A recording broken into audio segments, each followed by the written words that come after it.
I'm live. Let's make sure. Wait, I have to go here. All right, I didn't sing. I didn't sing that time, but I am live. Recording. There it is. There it is. I could hear the sound of my beautiful voice. There, I sang. Welcome to the live stream where we do it live. With me, as always, is Joan of Arc, my dog, who's very excited as always. Also, Stella, my other dog. Hi, Stella. How you doing? Stella's on the floor because she's too big to sit in a chair with Joan. Welcome to Hollywoke Hot Take Live, where we do Hollywoke stuff. So we talk about movies, and we complain about how woke and stupid they are, and then we look at the box office, and we look at the trades, and we try to drill down into what really goes on in Hollywood. Nah, I don't know what's going on. What do I know? I'm an idiot. But if you're tuning in and you're wondering where the hell is everybody, that's because I haven't dropped any links to the stream. So normally I tell people I'm live. Hollywoke Hot Take Live. All right, and then I go to here, and I'll get the stream because I'm live, and I'll tell people, hey, I'm live. Here, let me go to my own channel. There we go, and get the get the live stream. There we go. Here, there we go. So now everybody can get the link. And that's what we'll do for the next couple of minutes while I tell you about my day. I was in Beach Haven today at LBI Book Swap. By the way, the LBI Book Swap is up for the award from USA Today as the best bookstore in America. So please go to USA Today and vote for the LBI Book Swap if you can, if you would. I don't think it costs anything. I don't think I don't know, maybe they get your cookies or something. But, oh, this isn't Mother's Day edition. I forgot to change the slate, so I got home a little late. I rushed in. My girlfriend made me a wonderful dinner and a wonderful dessert, and so I'm a little off. Oh, I didn't want to go there. Here's where I want to go. Go on Facebook. Facebook's actually pretty good for advertising stuff these days. So I post stuff there. Yeah, it shouldn't be the Mother's Day edition. Sorry about that. I don't think I could change the slate in the middle of the show. So whatever. I make mistakes all the time. In case you didn't figure it out. Yeah, that's good enough. That's good enough. It's good enough for the folks. That's the majority of the social media, Facebook and X. I mean, what else is there? I guess there's YouTube. There's Instagram. I could do Instagram. I hate Instagram so much. I really hate Instagram. I don't like the interface. I just hate it. I never got used to it, and I'm waiting for it to die. But it probably won't because Facebook will die ahead of it. The one I really like in terms of its interface is Minds. Minds has a great interface, but there's not that many people on Minds. Here, I should put my link up there. I always thought Minds was pretty good. It's kind of like Facebook if it was, I don't know, more laid back. Now I'm kicking myself for that Mother's Day edition thing. Yeah, it's not the Mother's Day edition. Yeah, so I went to Beach Haven today at the LBI Book Swap, and that was great. The day before, I went to, where did I go? Oh yeah, I Heart Horror. That was an event in Sayreville, New Jersey, at the VFW Hall. And that I was a little worried at first when I got there, but it picked up, and I did okay. But they had a car show, so that was good. Tomorrow, I'm going to Crestwood Manor at 2 p.m. for my talk on how to hunt the... No, wait. I'm not doing the Jersey Devil. I'm doing the talk on pirates. I gotta spin up on all my pirates so I can do my pirate talk. And then next weekend I'm doing stuff, so you can check the link below. But I met so many great folks at the LBI book swap, and I'm just going to pontificate about it if you don't mind, since nobody's here yet. So I am a big proponent in South Jersey here of not destroying every farm we have. See, we have a lot of farms in South Jersey. I know you think New Jersey and it's like the Sopranos. No, that's North Jersey.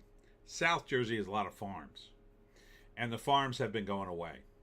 People have been buying up the land and building stuff on them, and it's really, really annoying. In Sicklerville, New Jersey, there used to be a bunch of farms.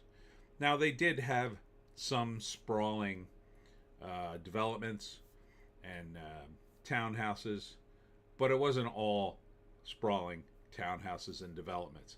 Well, now it is. And the traffic's a nightmare, and there's just way too many people living there. And the farms are gone, and whatever cachet Sicklerville, New Jersey used to have is gone. It's absolutely gone. And I know for a fact, because I went house shopping right around 2008, 2009, I think. There are... Oh, here's Indie Phantom. Tony, I have seen the new remake of Night of the Living Dead, among the worst remakes in history. Best part was the late Robert Carradine as a cranky news anchor. Dee Wallace was awful. Vivica A. Fox looks like a dude now, too. Oh, weird. Is that the real woke one where all the women kill the zombies and all the women live, but all the men are stupid and die? Is that the one I'm thinking of? Anyhow, long story short about Sicklerville. Indieville. Indie Phantom. One of the worst zombie films ever. It's a pandemic version. Oh, my God. Yeah, that's the new... Yeah, nobody else went through the pandemic other than you guys who make movies. They went through one thing in their life and they can't stop talking about it. So they came into Sicklerville and they just took over all the farms and they built stuff, and now it sucks. And they're doing that all over the state. And so I met this kid, and when I'm doing my shtick selling books, I ask, where are you from? He was a young guy.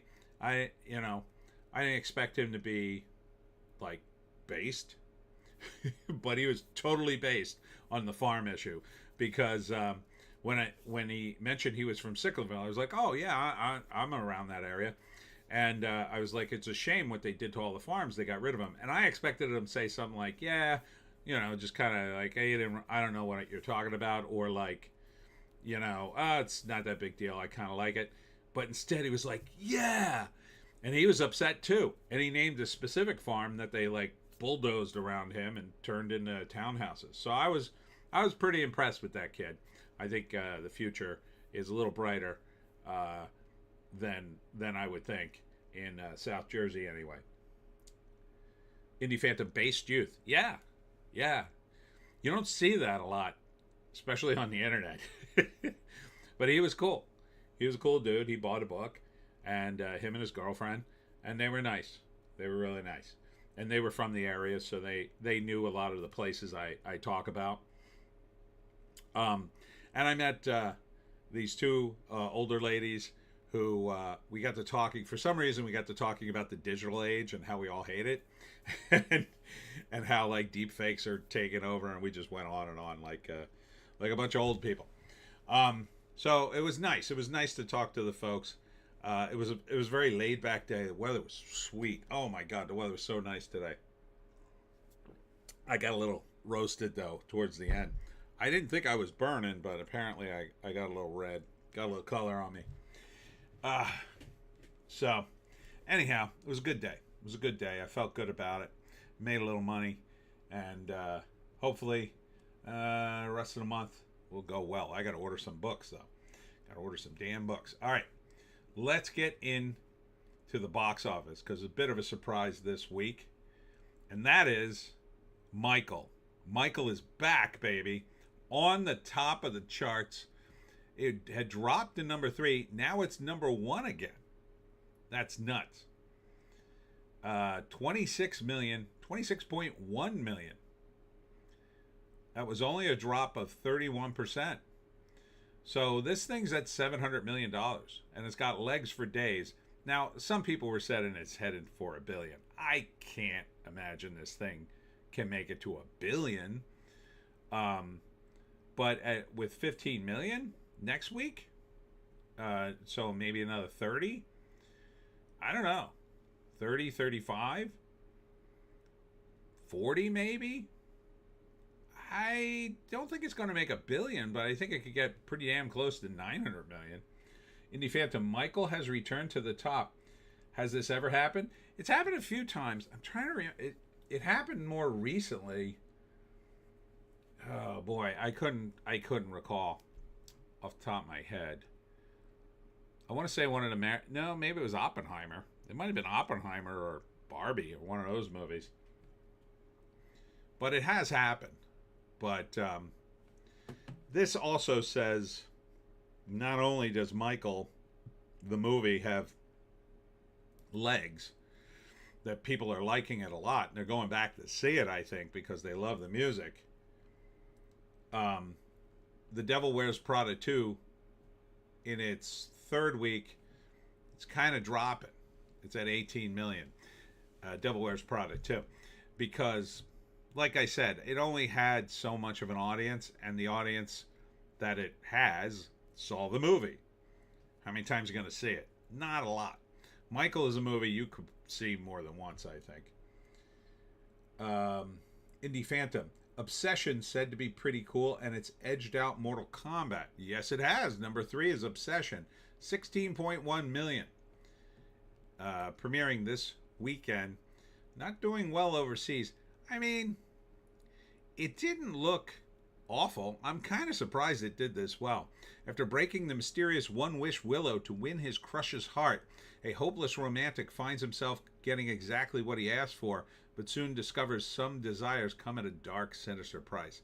So this is more like a Twilight Zone episode. So he uses this thing called the One-Wish Willow. I don't really understand what it means. Some kind of thing you buy in a store, like a candy bar, and you make a wish, and that wish comes true, but you only get one. So it's like, be careful what you wish for, right? Like a Twilight Zone episode, he gets the wish, but it's terrible. So she not only falls in love with him, she becomes utterly obsessed with him and won't leave him alone. And now he can't get a moment's peace. So you can pretty much write the rest of the movie. But that doesn't mean it's bad. But I think it has been done before. So, I don't know. I would think about saying that, I guess. Mortal Kombat, in its second week, dropped 65%. It's not doing well. It's got a weird mixed reviews. 13.4 million. It looked good to me. Initially, I heard good things. Ooh, the international box office is not good at all. What is going on with the international box office? The international box office is super high for Michael, and yet super low for Mortal Kombat 2. It's weird. Normally, it tracks pretty close. So, this is an $80 million movie. It's only made $101 million. It needs to get to, let's say, 160 plus another 40. It needs to get to 200 million. I don't think that's going to make it, which is a shame because it looked good.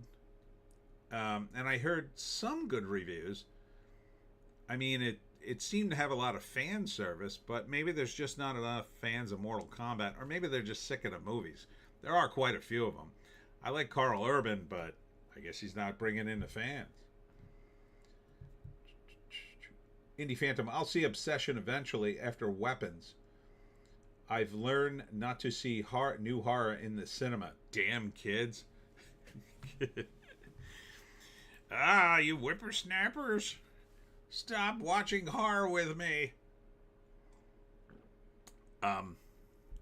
Do kids even sit through movies anymore, or do they just look at their phones while they're sitting in the movie theater? Yeah, dude, I'm at the movie theater. Totally boring.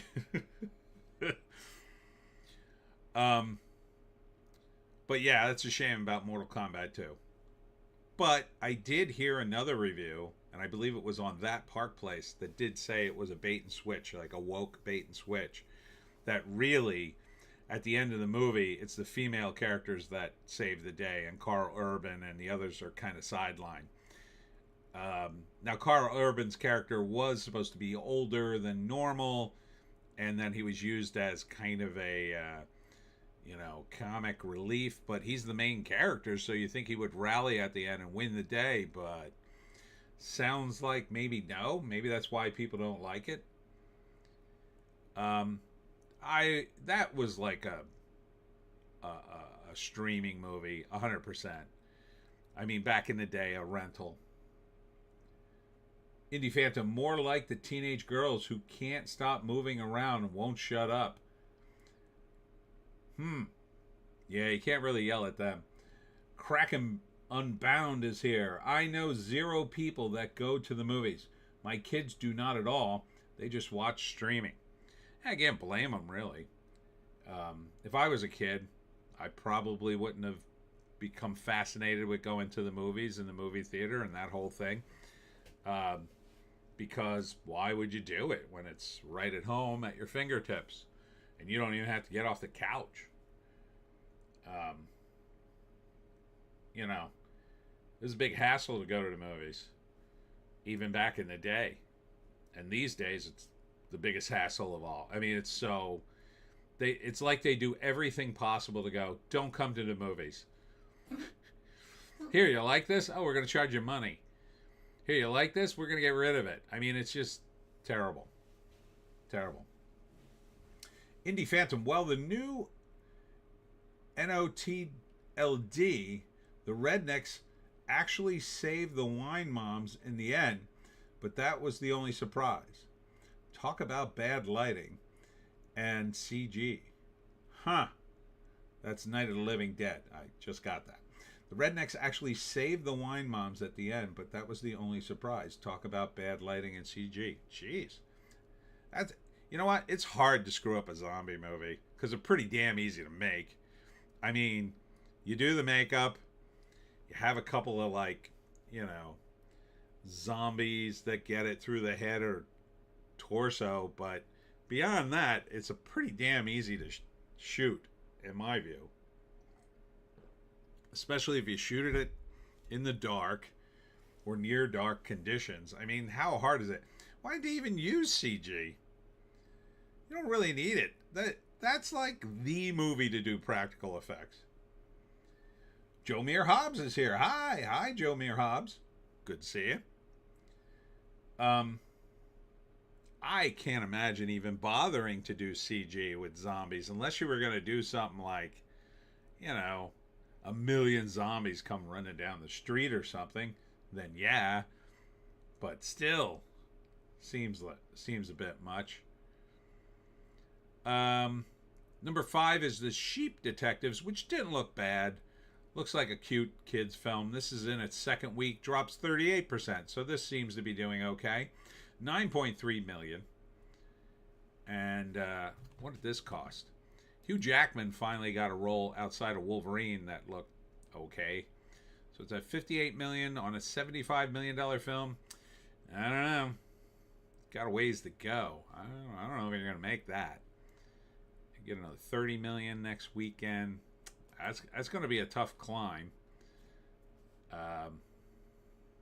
That's doesn't sound like it's gonna work out for you. Indie Phantom, it was shoddy as F, and I kind of hated how they just aped the original so badly. I hate that they remake it at all. I mean, CG blood splatter. Oh, that seems pointless. Zombies don't really have. I mean, they have blood, but it's all coagulated and dark and gooey. You don't even need that. Indie Phantom, the makeup was practical, but didn't care. Yeah, I mean, why you gotta keep remaking Night of the Living Dead? You could just do a zombie movie. I mean, zombie movies, they literally can happen anywhere, at any time. That's the whole beauty of them. That's what I love watching them. I like to see filmmakers do them in a different place. like different countries. I love watching zombie movies from different countries. That's cool. One of the coolest ones is Juan of the Dead, where Juan becomes like a preeminent zombie eliminator, and you call him up and he destroys all the zombies in Cuba, and you get to see a window into Cuban life. I hear there's an African one that I still can't find. I forget what it's called. That's supposed to be great. The Australians had their own twist on it. They had, oh God, what the hell is the name of that movie? Whoops. It was kind of like Mad Max and zombies combined. Hold on, I better check on that crash. Hold on. 1 sec. Everything okay? Okay. Okay. Sorry.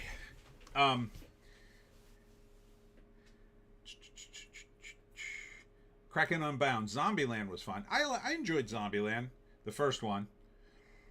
Second one, it was okay. There are lots of great zombie movies. This isn't among them. Yeah. Yeah. Yeah, it's like, how many times can you go back to the well? The Super Mario Galaxy movie. Number 6 again, 4.45 million. Still cranking out money. And it's 47th day. So we're coming up on 2 months of this. Project Hail Mary. It's definitely in its second month here. 3.8 million. I got to see that movie. Indy Fantine. You Under Attack, Tony? No. Someone just dropped something. Number 8, Top Gun is back in theaters. Number 8 movie in the country. And it was made eons ago. Back in the 80s. 3.1 million. Okay.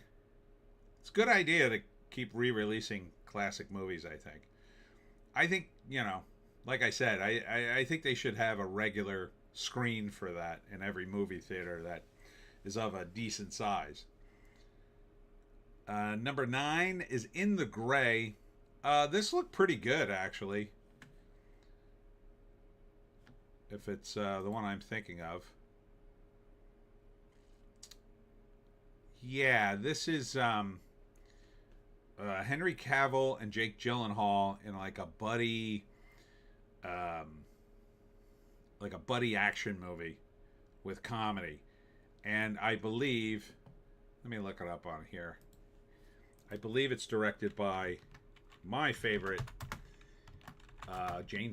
Shane Black. Yeah, there it is. Only got 6.7. Oh no, it's Guy Ritchie. Sorry, my other favorite. A covert team of elite operatives are living in the shadows when a ruthless despot steals a billion dollar fortune.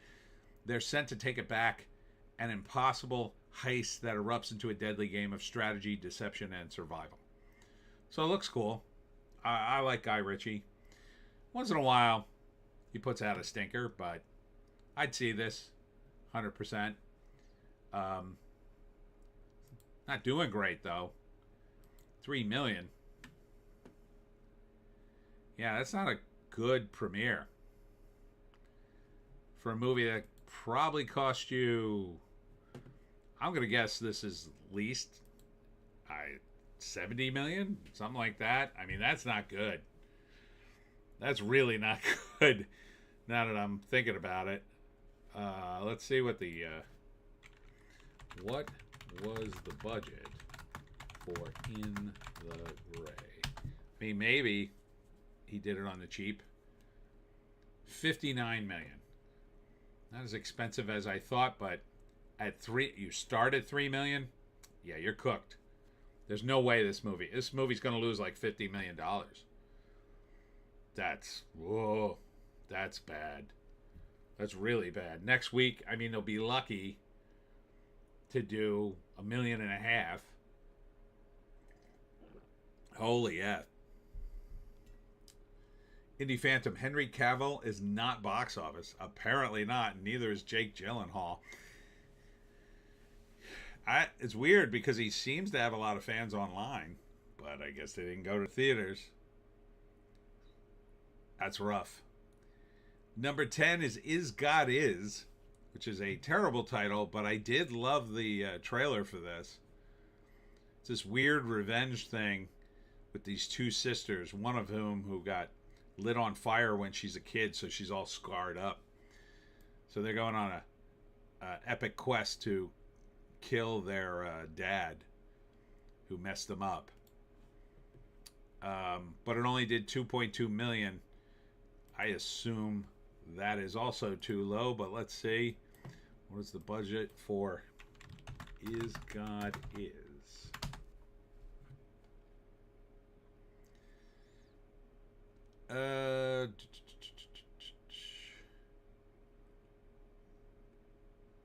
Nah, don't really. I mean, they're guessing maybe it's around $1 million, but I mean, if it's around $1 million, that could work.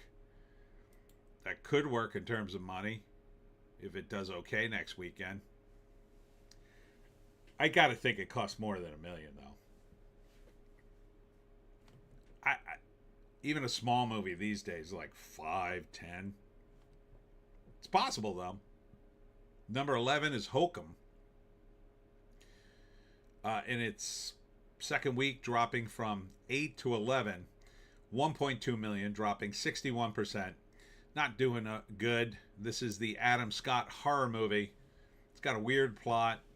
Adam Scott is not a guy I would pick for horror. He is a comedic actor. He was on Parks and Rec. I mean, he was in, what is that called? Severance, which is a big show. But I wouldn't pick him for a horror movie. But who knows? He probably got a big payday out of it. Let's see what it cost. It cost $5 million, so it's at $17 million, so it made its money. So I guess all's well that ends well for him, but doesn't seem like the movie will do much more business. But again, that's the way you do it. You make a movie for $5 million. It makes $15 million in a weekend. 17. You made your money. You made your money.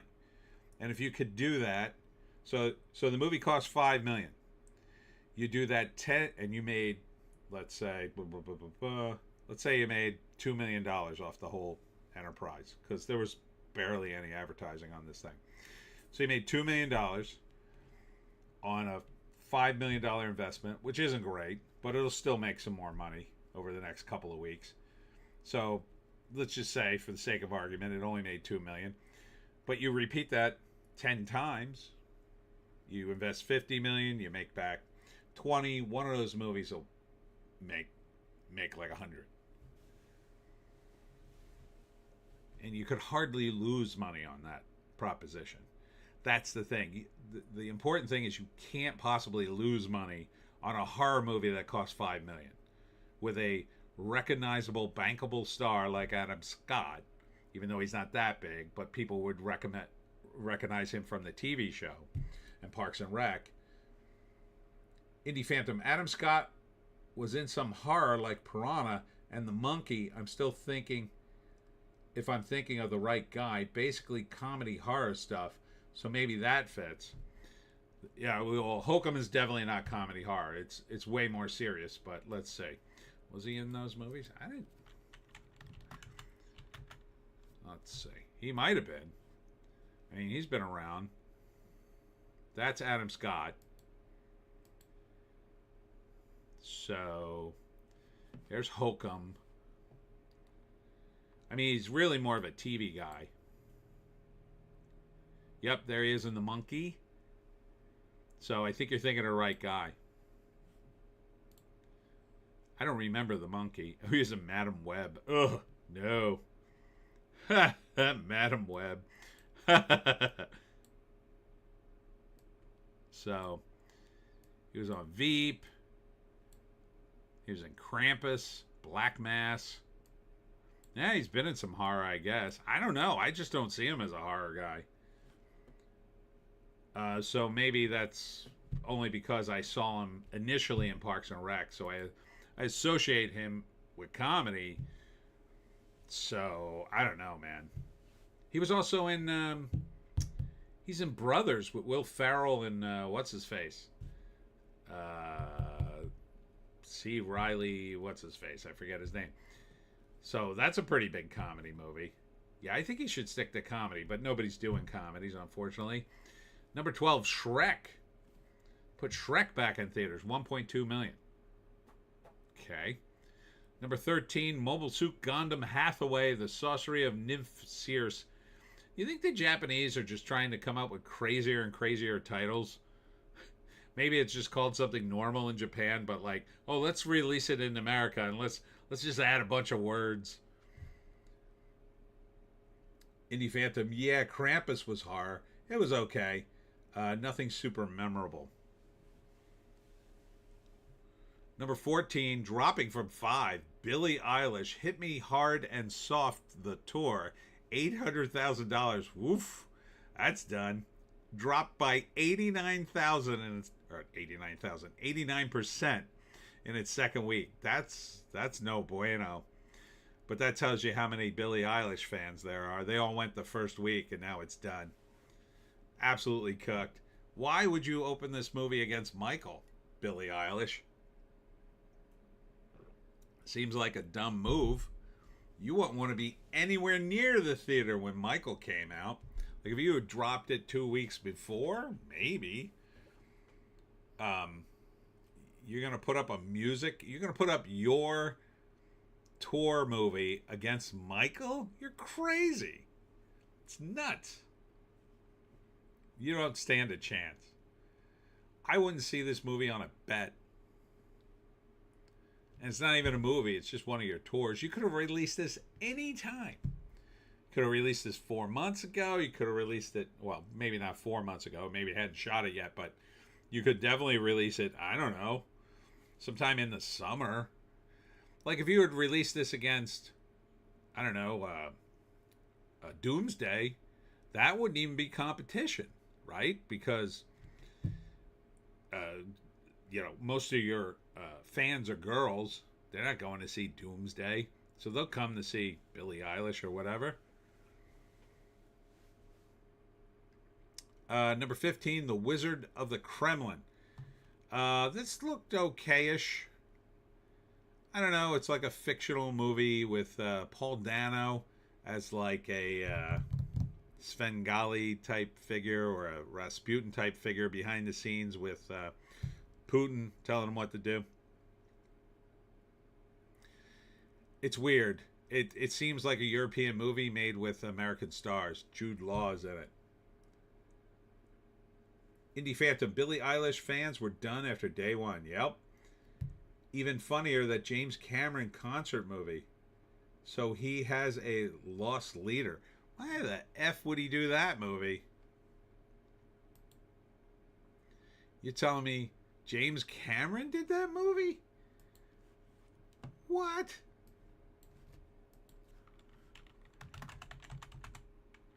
Billie, am I spelling that right? Yeah, I am. Eilish. Billie Eilish. Where the hell's the movie?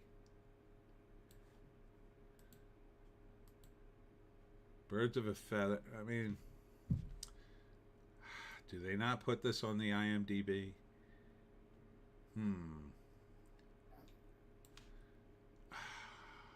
What is it? Hit Me Hard and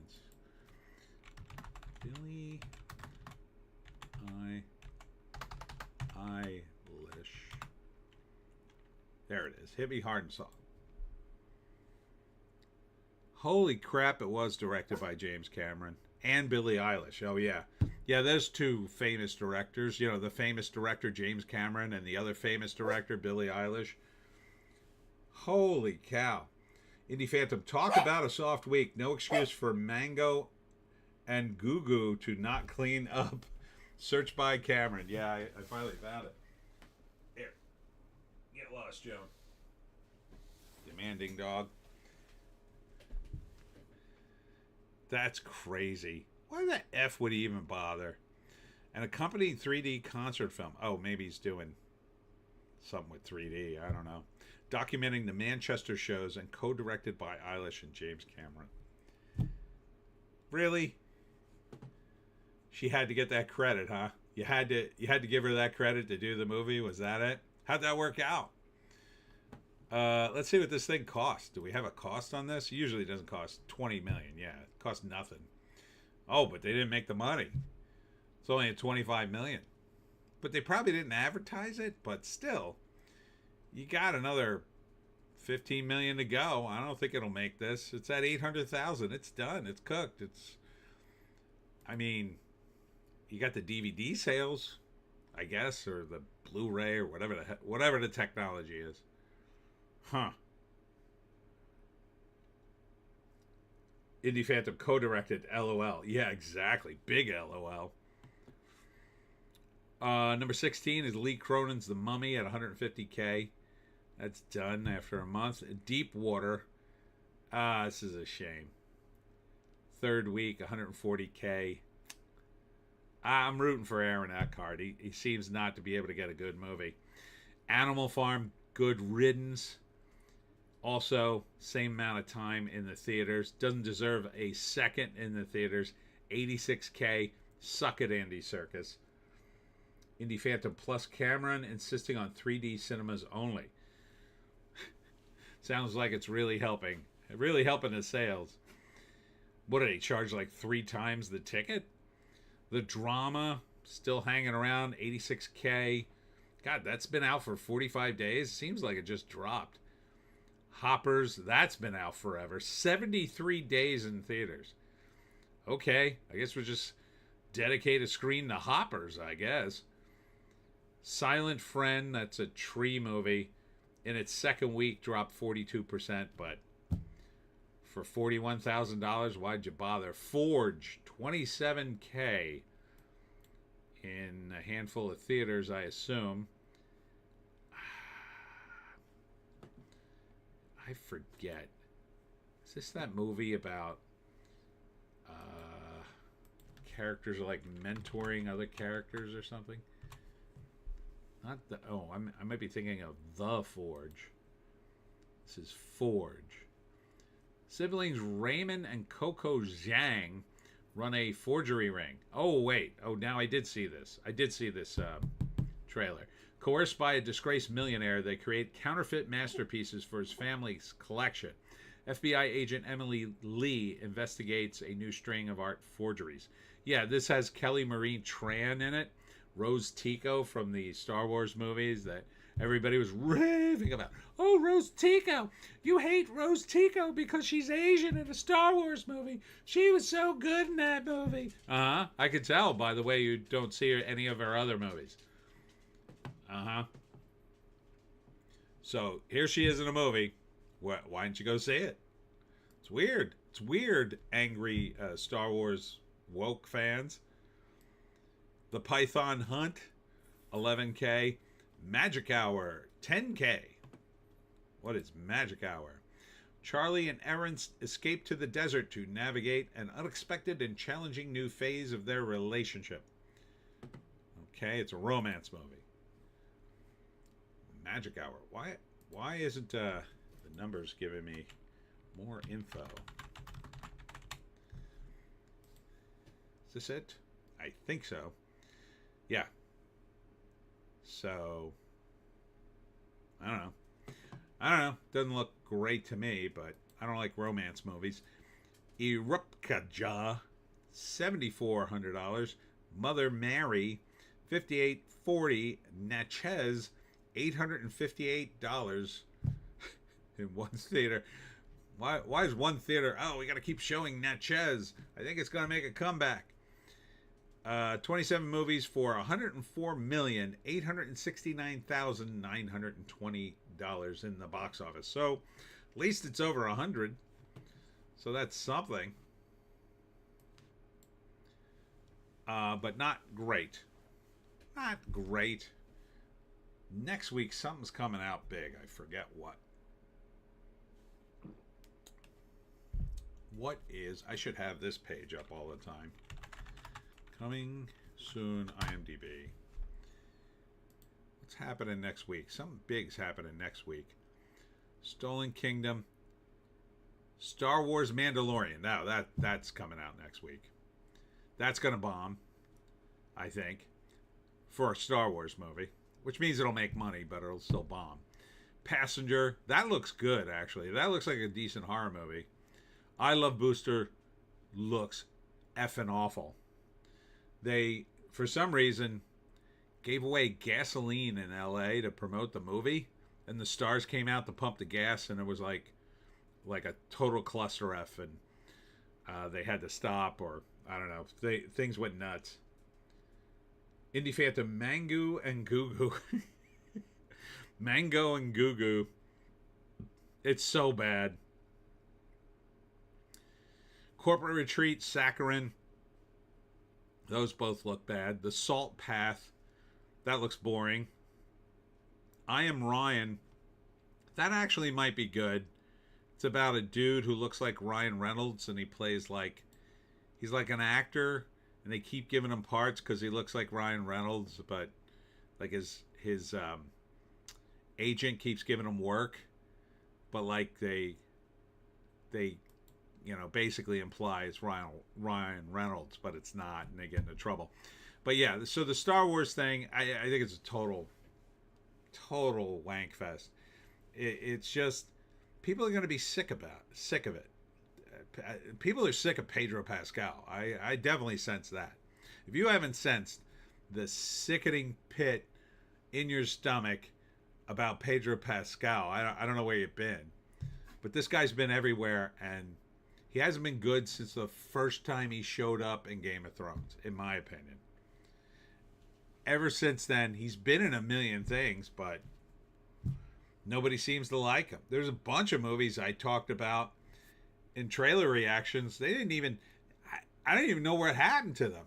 I think they were released, but there was some movie... It wasn't one battle after another, but it takes place in the 80s.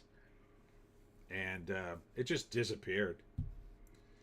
Indie Phantom, what the F is I Love Boosters? Like vaccine? That's what I thought when I saw the title too. But it turns out it's about women. It's about a group of female characters, and they're fashion designers.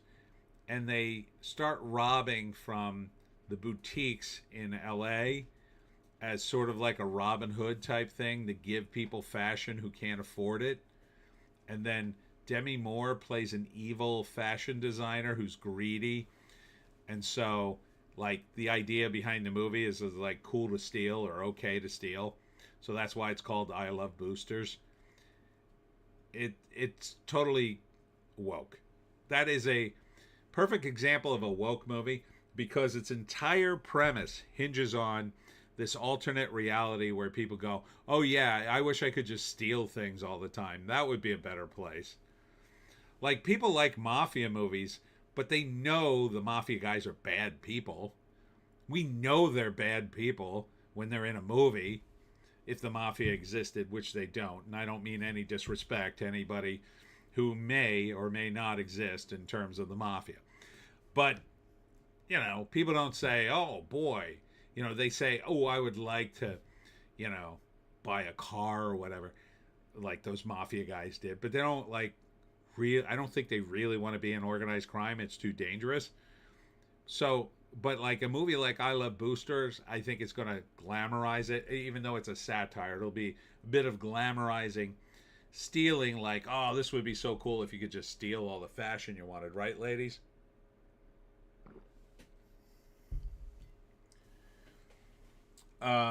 Indie Phantom, come on, Tony. Pedro is the internet's daddy. Ugh.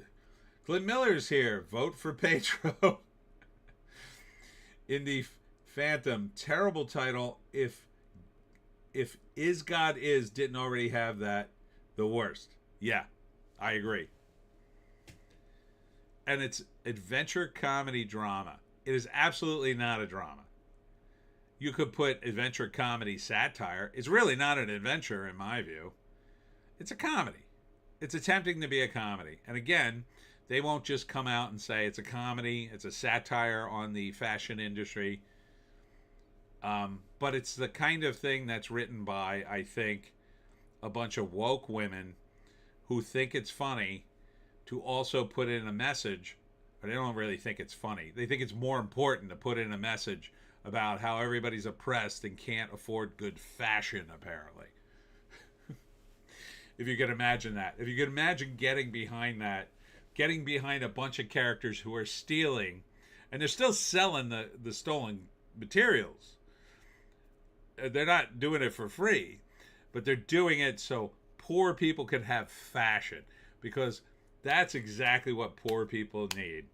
Overpriced clothes. Yeah, they don't get enough of that. They don't get enough of overpriced clothes. No. I've never seen poor people buy $200 sneakers or designer clothes that they can't afford. No. That never happens. They just sit around going, oh, I'm so poor I can't buy fashion. Indie Phantom. How are these not streaming titles? It makes no effing sense to waste theatrical. I don't know. I mean, who made this abomination? Boots Riley is the director. See, the whole thing just looks like, what the F is this? Keke Palmer and a bunch of other people I don't know. Let's see. Who produced it, though? Demi Moore is in it. Oh my God, look at all the producers. EPs everywhere. I don't recognize any of these names. Keke Palmer gets an EP. Boots Riley gets a producer credit. All right, I have to go to the AI for this. What studio made I Love Boosters?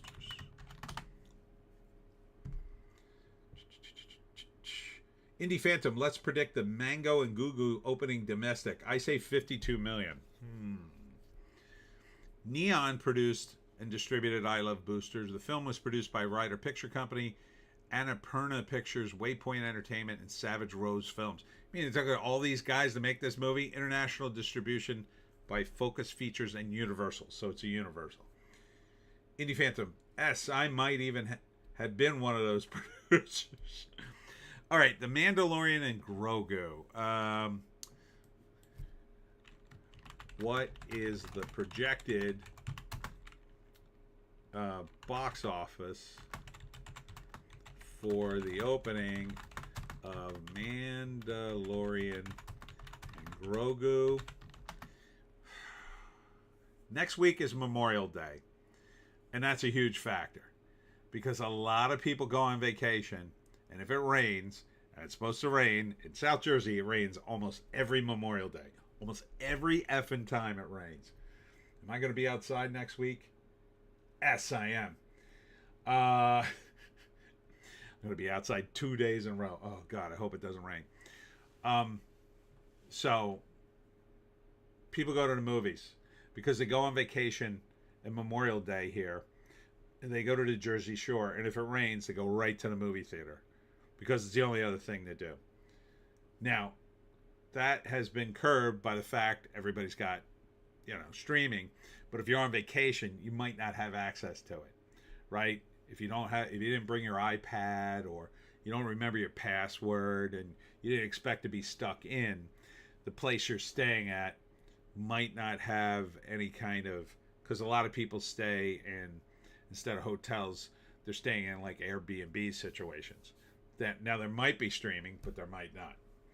So you're saying 52 million.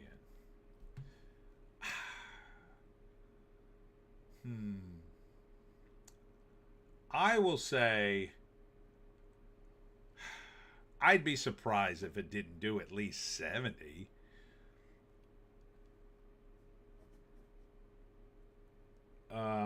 Indie Phantom, everything is in its favor, yet I still predict a massive underperformance.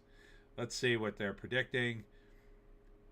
They're predicting 80 to 90 million domestically over the 3-day weekend, or 80 to 100 million on the 4-day weekend. I would say 70 over the 3-day weekend.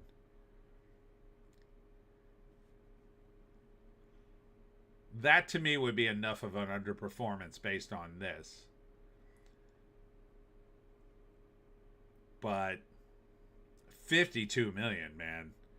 You're going to have to talk Jon Favreau off a ledge if it hits 52 million. Indie Phantom, also, they underestimate some confusion. Why is Mango and Goo Goo in the theater when I have it on Disney Plus? Well, it's not going to be on Disney Plus for a while, right? It's not coming out at the same time. I don't think. Is it? They're not releasing it at the same time on Disney Plus. That would just kill it. But again, people won't be home, so they may not have access to their Disney Plus unless they're one of the people who watches on a phone or an iPad all the time. I mean, a lot of people do. The kind of people who this movie's aimed at certainly do, but you know, if you're on vacation, and a lot of people will be on vacation, but there are a lot of people who will stay home, do the barbecue thing, and they'll, you know, you can't rent it at home, so if you do the barbecue thing at home at night, you might get together and take the kids out to a movie to end the night, unless you do fireworks. So there's a lot of variables there. I can tell you this. When I was a kid, there'd be no way my parents would take me to a movie during Memorial Day. Not during the Memorial Day, because we would be at my relatives at a barbecue all day. So when I was older and old enough to like either, you know, drive or skip out of the barbecue altogether, then yeah, maybe I would go with my friends to go see a Star Wars movie, or maybe you could see it on another day. I don't know.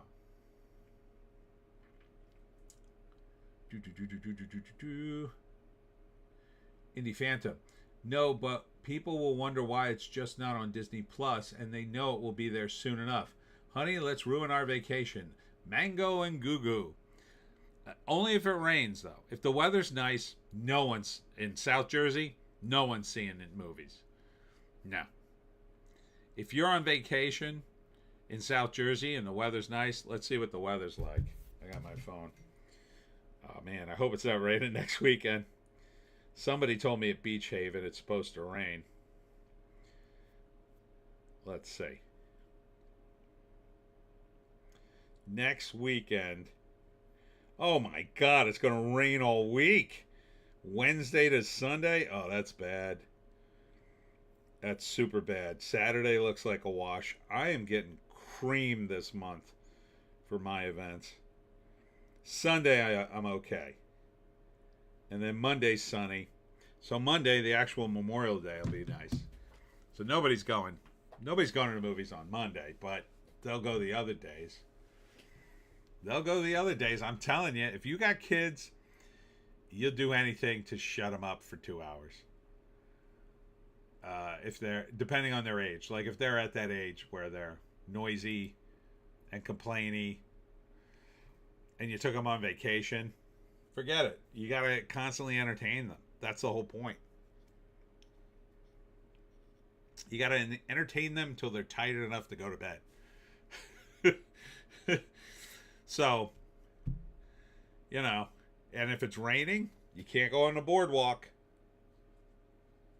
You can't go on the beach in the rain. So, what are you going to do? Stay in a hotel? You can't stay in a hotel more than a few hours and you get bored. You start climbing the walls. Indie Phantom, even Star Wars shills are kind of struggling to say anything great.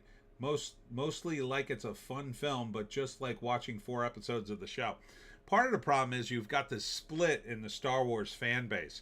You have the hardcore shills who shield all the woke crap, kind of will probably not like it because they're trying, I think, the rumor is he's trying to get away from all the woke crap. Because he's Jon Favreau, and he's the guy who brought in Luke Skywalker and almost saved Star Wars. If they had listened to Favreau, they would have saved Star Wars. But now you have a situation in which Kathleen Kennedy is finally gone, but Iger's not gone yet. I think they sabotaged this movie. I'm just going to say it. I think they sabotaged this movie from the beginning because they didn't want Favreau to be the guy. They want Dave Filoni to be the guy. Dave Filoni is bringing back Ahsoka, which didn't even do that well. So look forward to another season of that. I mean, these guys just don't get it. They care more about their own egos, their own careers, and telling everybody what they like instead of just making things and hoping people like them, and then figuring out which things they like and then making more of it. I mean, it was a no-brainer in the sequel trilogy to bring the three main characters back and have them all meet.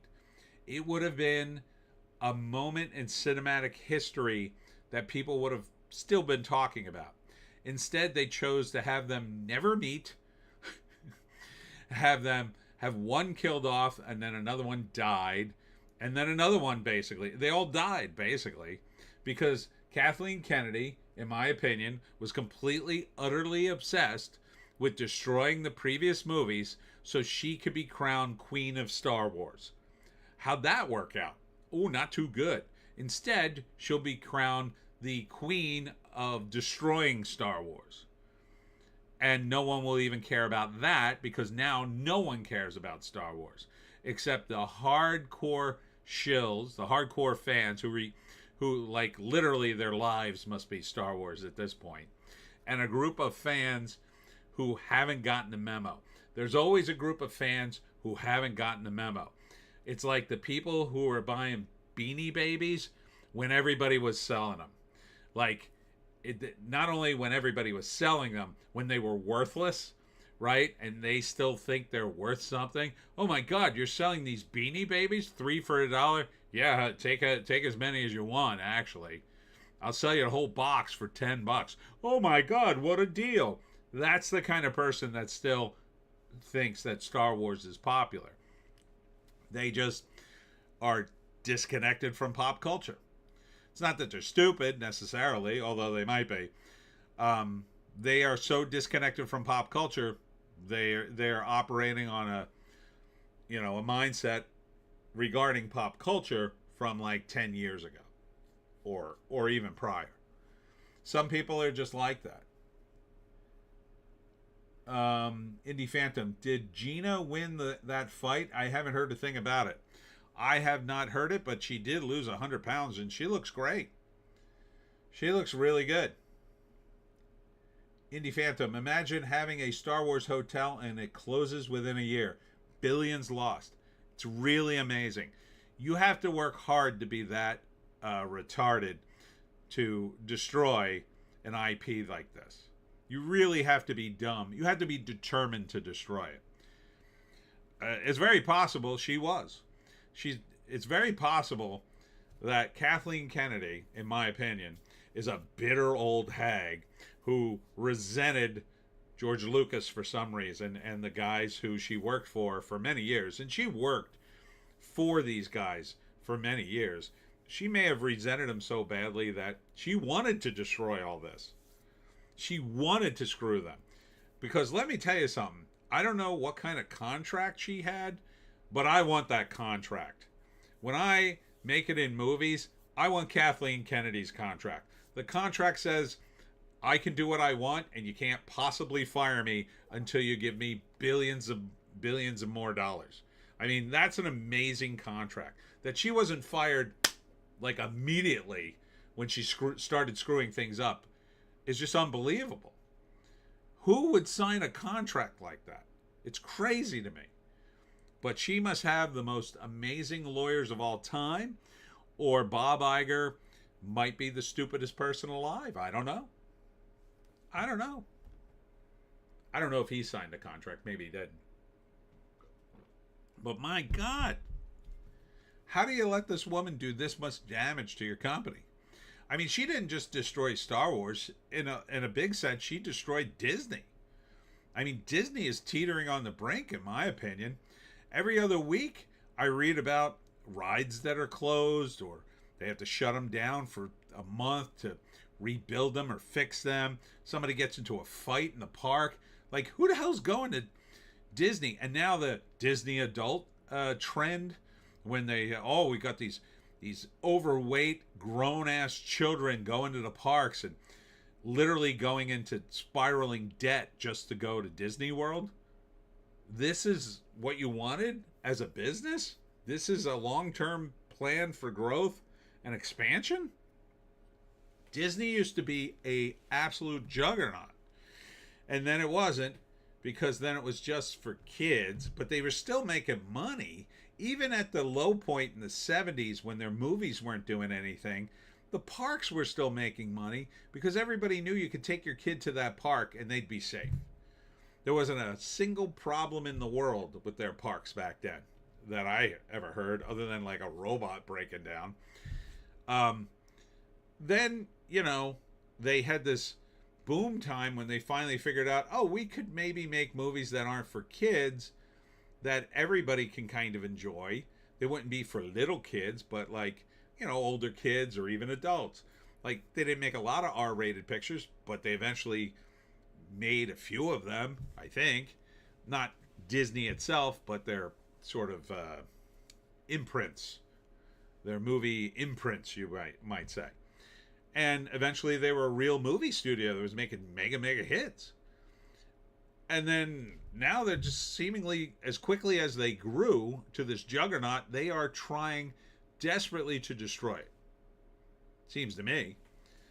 Now the next guy coming in is in charge. Now Iger's gone, but what the hell can he do? Can he really turn this boat around? I don't even think he wants to. Because how does he even get into that position without being like the kind of people that Bob Iger and Kathleen Kennedy were? I don't think there's any way he could have gotten that position. So he's probably just as woke as them. Or pretty damn close. Close enough that he's not really going to make any serious changes until, it gets bad. So, Indie Phantom, you were interrupted on my end by a Punisher ad. There's that new short film, and it's not like Marvel is in top form. Yeah, and how stupid to make a Punisher short film. It's 43 minutes. You mean to tell me you can't find another time to make another 47 minutes of Punisher movie where he shoots dudes in the face, so you could have a full Punisher movie and make, $1 billion? The Punisher is the kind of character that always makes money. They made Punisher's films before the MCU. A bunch of them. You had Dolph Lundgren, Thomas Jane, the guy from Rome. He made 2. That was the most popular one out of those, I think. You can't make one with John Bernthal when you have all this money. That's another thing. It's like, how stupid is Disney? They buy Marvel, and then they look at the comics, and at first they take the lead of the comics by following the old comics, but then they start following the new comics that are super, super woke. So I don't know who they're listening to at Marvel, but whoever it is, they should be fired. They should be fired and banned from show business. It's disgraceful. It's movie malpractice. A Punisher movie with John Bernthal would easily gross $500 million. Easily. Probably $1 billion if you did it right. In my opinion. Indie Phantom. Yeah, why not make it actual feature length, idiots? Yeah. You already... How much did they spend on a 43-minute movie that they're only going to show on Disney Plus? You think I'm going to get a subscription to Disney Plus? You're out of your minds. I don't even want to see your Punisher movie. Even the fans of the Punisher, you think they're going to be like, oh no, I have to buy the Punisher. I have to buy it. They're going to pirate it. I wouldn't pirate a movie, but they're going to pirate it 100%. That movie's going to be pirated the F off the internet all over the place. And it's not even that good, I hear. It's okay. I hear he cries through the first half of the movie and then kills a bunch of people in the second half. So I guess you could zoom through the first 22 and a half minutes and go watch the rest. But that movie would have been gangbusters in the movie theater. Absolute gangbusters. Oh, but don't worry. They're going to release Doomsday with 19 million characters. They're going to release the Spider-Man movie. That one will do well. I hope it's good. I'd like to see it be good. I'd hate to see them ruin Spider-Man. Oh, my God. Can you imagine after all this time, after doing the Spider-Man movies correct, that they finally ruined Spider-Man? It would be the worst possible time to do it. But Sony hasn't impressed me with anything else other than Spider-Man. The rest of the Sony superhero movies have been an absolute disaster. As good as Spider-Man has been, all the others have been abominable. I mean, what do you have? You have Madam Web, Morbius, of course. Oh, what's the other one? Oh, they had the Rhino one, or Craven. I mean, these are movies that they shouldn't even have been movies, but Indie Phantom, I already have it, but still not really wanting to watch. He's already had. I don't know.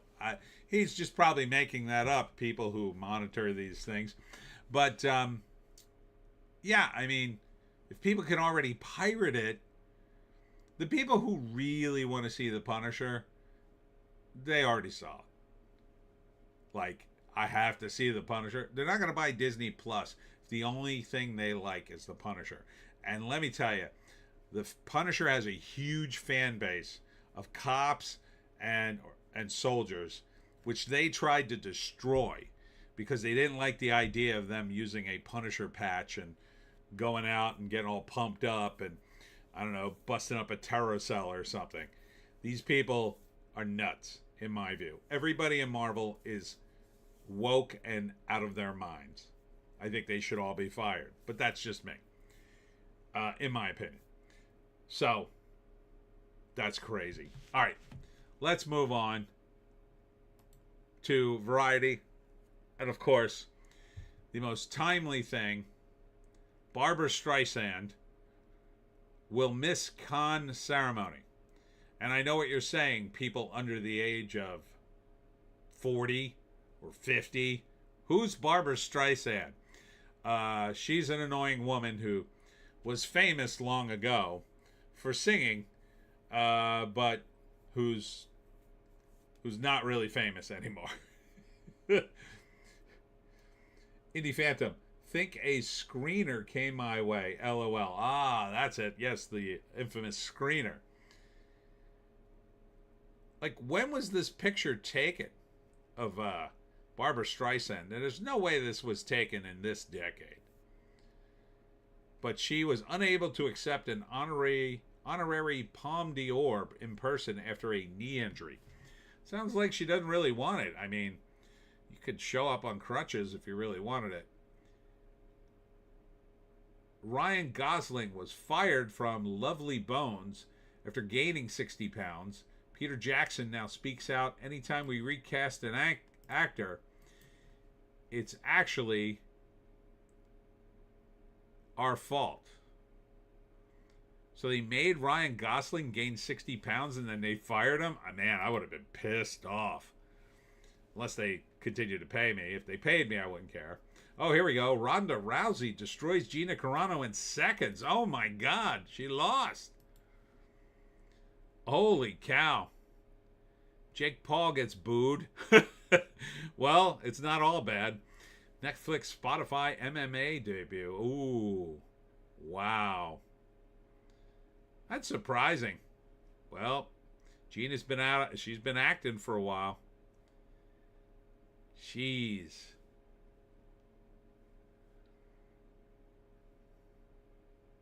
Rousey, 39, hasn't fought since 2016. Carano, who is 44, last fought in 2009. Claims she lost 100 pounds to make the 145-pound limit. Plus, both featured as toughs in the Fast and Furious films, with Carano appearing in Fast and Furious 6 and Rousey swinging at Michelle Rodriguez in 7. Okay.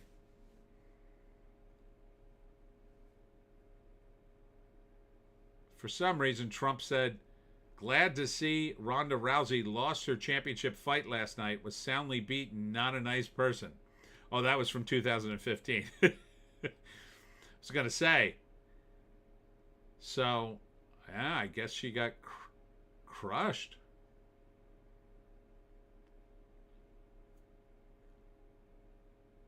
That's a shame.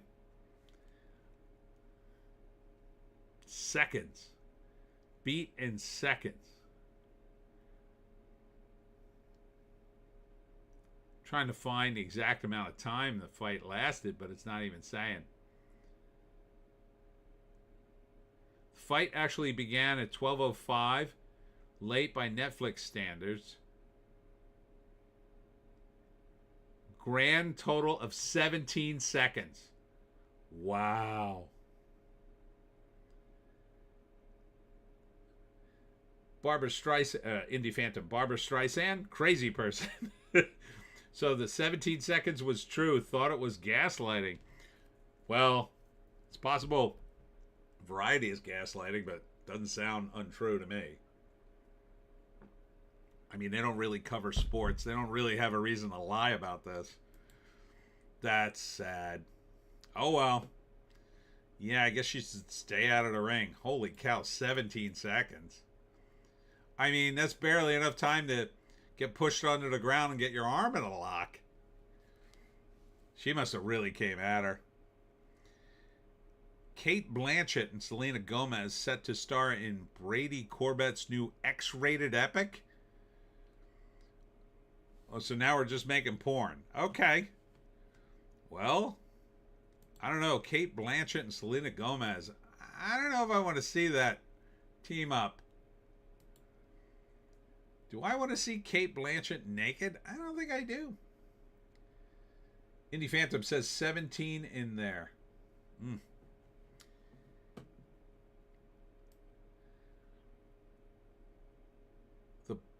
Kate Blanchett and Selena Gomez are set to star in the brutalist director Brady Corbett's next film alongside Michael Fassbender. I don't want to see Fassbender drop dong. I really don't. So why is he making an X-rated movie? Plot details are still untitled film remained shrouded in secrecy. Woo! Though Corbett has said in interviews that he was looking to make an X-rated feature set in the 70s. The film spans the 19th century into the present day. It's just predominantly focused on the 70s. The film is really, really gender defying. Then why is it X-rated? Reportedly being shot using very rare 8-perf 65mm camera. Indie Phantom, guess the folks got their money's worth. I don't know, 17 seconds. That's not enough to even get drunk. That's back in the day when I was delivering pizzas. I remember a Mike Tyson fight, and I showed up to the first house, and we had a ton of orders. I thought I was going to make a fortune that night. And I showed up to the first house, and they were like, hey, man, you got here just in time. The fight's just started. And I handed the pizza and got the money, and I went to the next house, and the guy was like, oh, my God, I can't believe you missed the fight. You're late. They were all pissed off, and everybody after that was pissed off, and then all the orders stopped. So, that's weird. Corbett has a 200-page script. The Brutalist, which is 4 hours long, by the way, had a 165-page script. Yeah, I don't think I'm seeing this. A 3.5 hour runtime. Sorry. Is that a minute a page? No. 3 hours would be what? It'd be like 180 and then 30. Be like 210. So 200-page script. Yeah, that would be, I don't know, 5 hours. I mean, is this a movie or a day at the beach? I mean, literally, you could shoot a movie of just some hot chicks lying around the beach and probably shoot it for 5 hours, I guess. And it's going to be, I don't know, it's going to be X-rated. I mean, how about telling me what the plot's going to be? Genre defining, I should say. Indie Phantom, I just watched it. The fight was 17 seconds, and then they spew over a minute hugging and crying. Spent over a minute hugging and crying. Girl fight madness. MMA record, apparently. Yeah, it doesn't really do much in terms of the profile for women in boxing. I mean, at least the trans fighters would have beaten the hell out of each other for a while. Clint Miller's here. Can't shoot on Gunson Beach. What's Gunson Beach? Is that the naked beach? Because this movie's already X-rated. Javier Bardem says, tide is turning on Hollywood, speaking up for Palestine. So you're shutting up? Indie Phantom, 4 hours of brutal. Javier Bardem says, tide is turning on Hollywood, speaking up for Palestine. Those making Blacklist will be the ones suffering the consequences. Oh, really? Javier Bardem. Have you ever bet everything on a flip of a coin, Javier Bardem? Yeah, I don't think so. He told Cannes Film Festival press conference on Sunday that everyone is beginning to realize this is unacceptable. It's already over, dude. So I don't know what you expect to have happen. I mean, you know, there's only two scenarios. Either they rebuild Gaza and Hamas is gone and the Palestinians get absorbed into the local population and life goes on, or it goes back to the way it was slowly over the next 20 years, which, if I'm being honest, I think it's likely to do that, but who knows? I would say if these Hollywood types had any real sense of what should be done, they should take in every one of these Palestinians into their mansions. They should. Like, get them out of Palestine. Just get them out of there. You know, you don't have to take the terrorist ones. You can take the guys who are basically innocent bystanders. You can bring them in. I don't care. But you should take care of them. If you care. But I don't think you do. Or you should, I don't know, pay for a boat, and instead of trying to bring aid to the Palestinians, you say, I will pay for plane tickets for the Palestinians and send them in other places in the world. And if you can't send them here, and you kind of can't now, you can definitely send them to Canada. That's pretty good second place. Oh, the Canadians love to take in immigrants these days. I know, you guys probably don't want me to say that, but I mean, it's true. Indie Phantom, Javier Bardem talking politics, Palestine? LOL, color me surprised. Yeah, you could send them to, like, I don't know, place where, like Madagascar. Nobody's sure what's going on in Madagascar, but it's probably not too bad. How bad could Madagascar be right now? Probably not bad. Send them to New Zealand. They'll take people. Oh, they'll take people all day. They're woke as F. Yeah, send them to New Zealand. New Zealand's bigger than Palestine. They got a bunch of islands there. I don't think there's any people on them. Just go drop them off there. Just pay for the plane. You know, thousands of them. Send them over. Australia's got the outback. Again, the Australians wouldn't want me to say that, but the government is pretty woke. Probably take them all in. They got the room.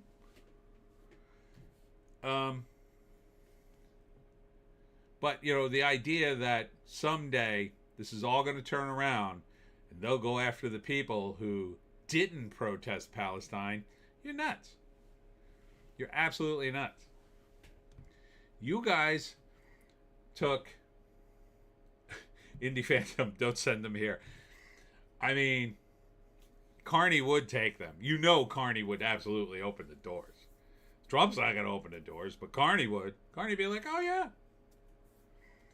But I don't know. I mean, you guys have a lot of room. I mean, it's cold, though. It's too cold for me. But Bardem really is, you know, him and a lot of people, they've taken their politics as far as they could go, and they just don't realize they're at a wall, and they have nowhere to go. This isn't the 1970s. Like in the 70s, it was different because they came out of the Vietnam War. The Vietnam War was insanely unpopular. Everybody became a liberal because the old paradigm was dying, and it was staid, and it was militaristic to some extent, and it had gotten us Vietnam. So people wanted to be different, and I don't know, women wanted to do their own thing and whatever. So there was some societal things that maybe needed to happen to open up the culture a little bit, but it was taken too far. Almost immediately it was taken too far. By the 80s, people were already pushing back against it. By the 90s, it got pushed back again, the other way, and now it's gone too far the other way. So, you really think what are you going to do? You're going to blacklist half of Hollywood? Half of Hollywood's they can't even already afford to live there. Well, the character actors are quitting and moving out. They're going to replace you all guys with AI. You're going to be selling your image to AI, if they even need it. If they haven't already bought it in the previous movie, and they'll tell you to go pound sand or try suing them, they're just going to put that character from No Country to Old Men in a computer program that anybody can use. Oh, you need an assassin? Well, then, here's Javier Bardem in his famous role with a stupid haircut. There you go. He's going to be running around GTA 6. And your movies, I'll be able to put them in a background shot of the Pineys. Cost me like 40 cents or some ridiculously low amount of money for the AI to drop them in there. Whatever it costs to license your image. And most of that 40 cents will go to the studio and you'll get 2 pennies. So, yeah, I don't think there's going to be any consequences to whatever you're implying here. Adam Driver brushes off Lena Dunham's memoir question in cons. I'm saving it all for my book.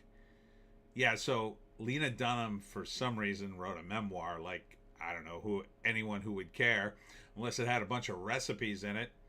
Because she's like super fat now. That's why I said that, because I think she's super fat.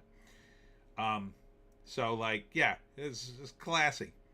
Yeah, don't address her stupid comments. Who cares? Who cares about Lena Dunham? Let's see. Hope unleashes a Bats crazy Korean monster movie on Cannes and earns a 6-minute standing ovation. Okay, sorry.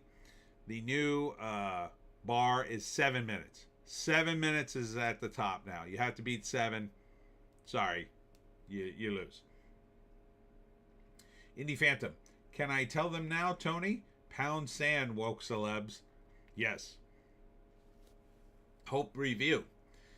Nahangjin's overlong creature feature is a guns-blazing riot of bawdy humor, bad CGI, and brilliant action.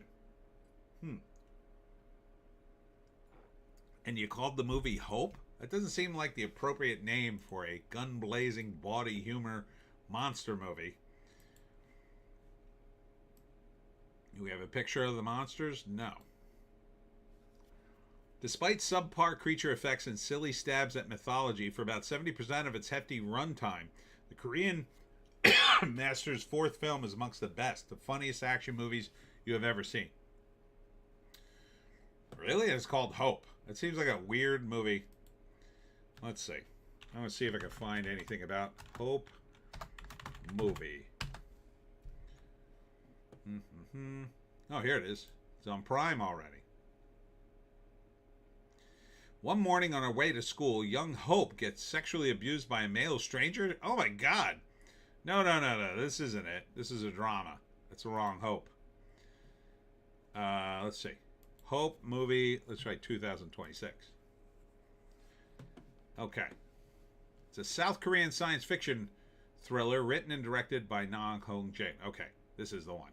Set in a remote coastal village near the DMZ, the plot follows local police chief Bum Seok and rookie officer Sung Ae as they defend an elderly community from a mysterious creature after wildfires cut off communications, while extraterrestrial beings accelerate the town's unraveling. Okay, sounds cool. I'd like to see some stills from it, but let's see. Oh, shoot. Hold on. Messed it up. Here it is on the IMDb. And I messed up this. Oh my gosh. Keep clicking the wrong thing. All right, here it is.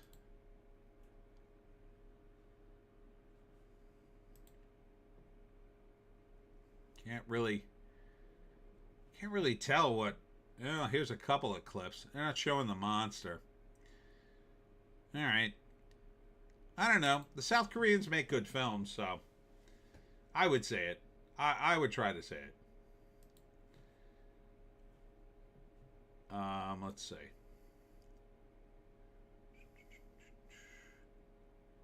A Girl's Story review. Judith Gorich assured feature debut tells a bitter tale of sexual initiation in 1950s France. No thanks. Annette Bening on going head-to-head with Beth and Rip on Dutton Ranch. Don't care. Okay, that's about it. Oh, wait. The Oscars' new inclusion rules wouldn't disqualify any Best Picture nominee in history. So why is Elon Musk melting down over the Odyssey? Because they made Helen of Troy black. Because they may have included a trans man in the cast. Which, whatever role Elliot Page has, probably inappropriate for a Greek epic. And I don't think there's a single Greek person in the cast. I mean, that's pretty bad, right? It's a Greek epic. So, and I don't think he's melting down. He's just like rolling his eyes like the rest of us are at your stupid movie. Which, again, you could keep doing this all day. Oh, Elon Musk, what does he know? What does he know? He's probably a racist. He's from South Africa. That's probably the attitude of these people. You could keep doing that all day long. The same kinds of people are going to go see the Odysee now. The kinds of people who are going to go see it are the kinds of people who would have saw it if, under any circumstances. They're movie nerds. They're Christopher Nolan stans. A handful of them are Tom Holland fans, and a few of the celebrities who were in it. The general public, they're getting the ick from this movie. They're getting the vibe, oh, it's going to be woke. It's going to be another one of these things that makes no sense because everybody will be a different race and it won't feel like an epic movie. I think one of the least talked about casting decisions that's wrong is Matt Damon. I don't think Matt Damon should be Odysseus. I just don't think he's regal. He's too blue collar. I wouldn't have cast him in that role. I would have cast an English guy. I would have cast Chris Hemsworth in that role. Yeah, Chris Hemsworth would be an Odysseus. I could get behind him because he's got the voice. Matt Damon can't do that voice. He just can't. I've never seen him do one. Like classic Shakespearean Patrick Stewart kind of voice. If he could do it, he'd be okay. But I think they're all just going to talk in vernacular is apparently the deal. And You got Tom Holland saying, "You'll be in trouble when my dad gets home." That's not appropriate dialogue for an epic. If you want to make it an epic, like if you were going to do a modern version of it and took place in Detroit in the 70s, okay, then yeah, you don't have to. You can say dad; it doesn't matter. But if you're still setting it in ancient Greece, and he says dad, that doesn't work. When you put a rapper, Travis Scott, in the movie, who's also black and not Greek, and he's going to be telling the tale, and it's analogous to, well, I had to use a rapper because, this was an oral tradition, and that's what I want. So what? You didn't have to use Travis Scott. You could have used an actor who looked Greek. The standard is not the race. The standard is the look. Any actor that could pull off a Greek, yes. Any actor who can't, no. That's it.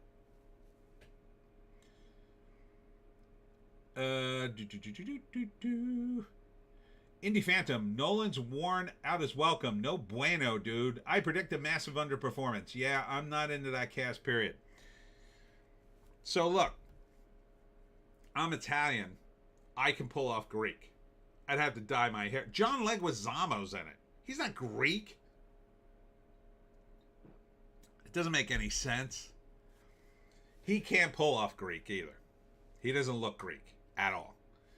Matt Damon, if you dyed his hair black, like black, and you dyed his body hair black, you might squint and say, okay, maybe he's Greek. If you did the same, like, what's the name? Gerard Butler? He pulled it off pretty good. Why couldn't you get a guy like him? Why couldn't you get Gerard Butler? Who just played him? Ralph Fiennes played Odysseus. Now, he's not Greek, but he pulls it off because he has that epic delivery. He's got an English accent. Instant credibility. He's got a posh English accent, instant credibility for the Odyssey. So at least do the voices. But if you can't pull off being Greek, it would be the same thing, and this is always the example people use. It's the same thing if you're doing Martin Luther King Jr. or you're doing a samurai picture. The cast has to look like the people from that time. If they don't, then it's just a ridiculous mishmash of actors. Now, there are exceptions. Like when you're talking about Shakespeare's been done so many times, you can kind of get away with it. Shakespeare is a play. Everybody knows their plays. It's a little different. The Odyssey could maybe do that if you had everybody on point like a Shakespearean actor. Like if you had every actor had Shakespearean classical training and you talked about a classic interpretation of the Odyssey, maybe everybody could look past that. I think. It's still not right for the look, but people could kind of go, well, it transcends it. But you're doing it in a modern vernacular. You throw in a rapper because you think it's analogous to rap. And Travis Scott, I don't think he's ever been in anything, really. He's been in like a handful of movies and music videos, his own. Don't really think he's an actor. Probably not classically trained either. So you're going to put this girl in as Helena Troy. Helena Troy was supposed to be so beautiful, her look started a war. The actress you picked is pretty good looking, but she's not that good looking. Like, you needed Sydney Sweeney. Like, out of all the roles Sydney Sweeney should be playing, Helena Troy is 100% her role in this moment right now. Because she's the it girl. She's the hot chick everybody knows. She's not even that good of an actress necessarily, but she's hot. She's smoking hot. Someone like her, and there's a handful of other hot women from various fields and models and whatnot. Even like, even Megan Fox still looks good enough. You could have thrown her in that role. She's a little too old for it, but you could have thrown her in there. Kept her in low light. There's some women who they're hot. You needed someone who would burn up the screen to be Helen of Troy. Instead, I agree with Elon Musk. I think you picked most of these actors because you wanted to fill in the ESG requirements for the Oscars to get an Oscar nod, which you might very well get. I don't know. I don't care. I think a lot of other people don't care. I mean, you got all these celebrities in there. People don't follow celebrities anymore. They're sick of celebrities. Some of them they'll tolerate. Like, Indie Phantom. Lupita was good looking a decade ago, maybe. Never hot enough to endure woke casting. Indie Phantom, better idea. Stop making the Odyssey. Yeah, that's a good idea too, quite frankly. They've already made the Odyssey a bunch of times. But if you were going to make it with all the celebrities of the day, you should have cast correctly.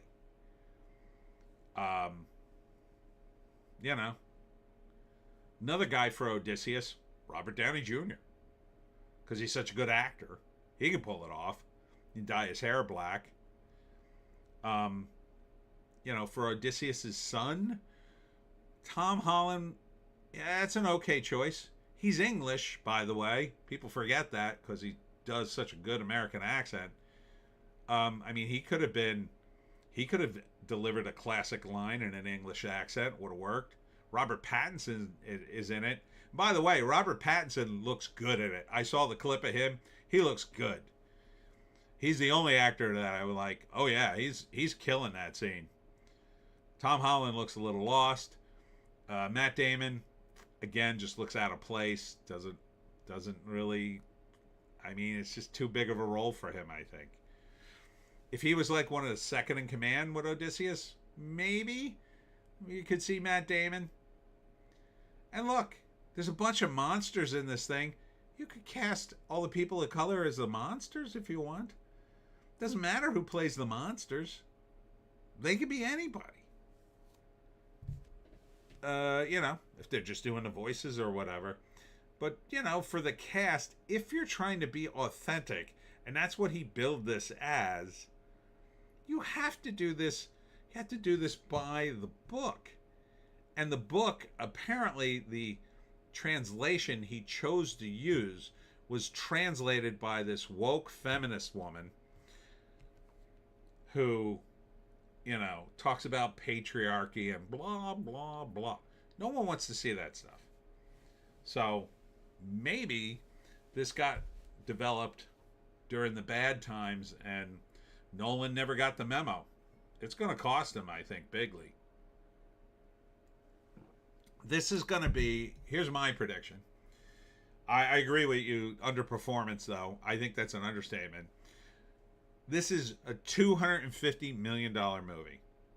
I think it will be lucky to break 25 million. I don't think anybody wants to see the Odyssey again. Too many people in America, they just don't read. So a lot of them don't even know what the hell the Odyssey is. I hate to say that about my fellow countrymen, but it's true. A lot of them just don't, they're not interested in books. I have firsthand knowledge of that, trying to sell books. So the Odyssey, that's like college students. The college students and high school students, they'll know what the Odyssey is. After about 5 years, everybody older than that, they don't remember what the Odyssey is. They forget. They cheated during the exam, read the Cliff Notes, passed the exam, and moved on with their lives. I know what the Odyssey is, but I'm a nerd. I'm a total nerd. I think I read the Odyssey a long time ago, but I'm big into the Greek gods and the monsters. I looked up all that stuff many, many times.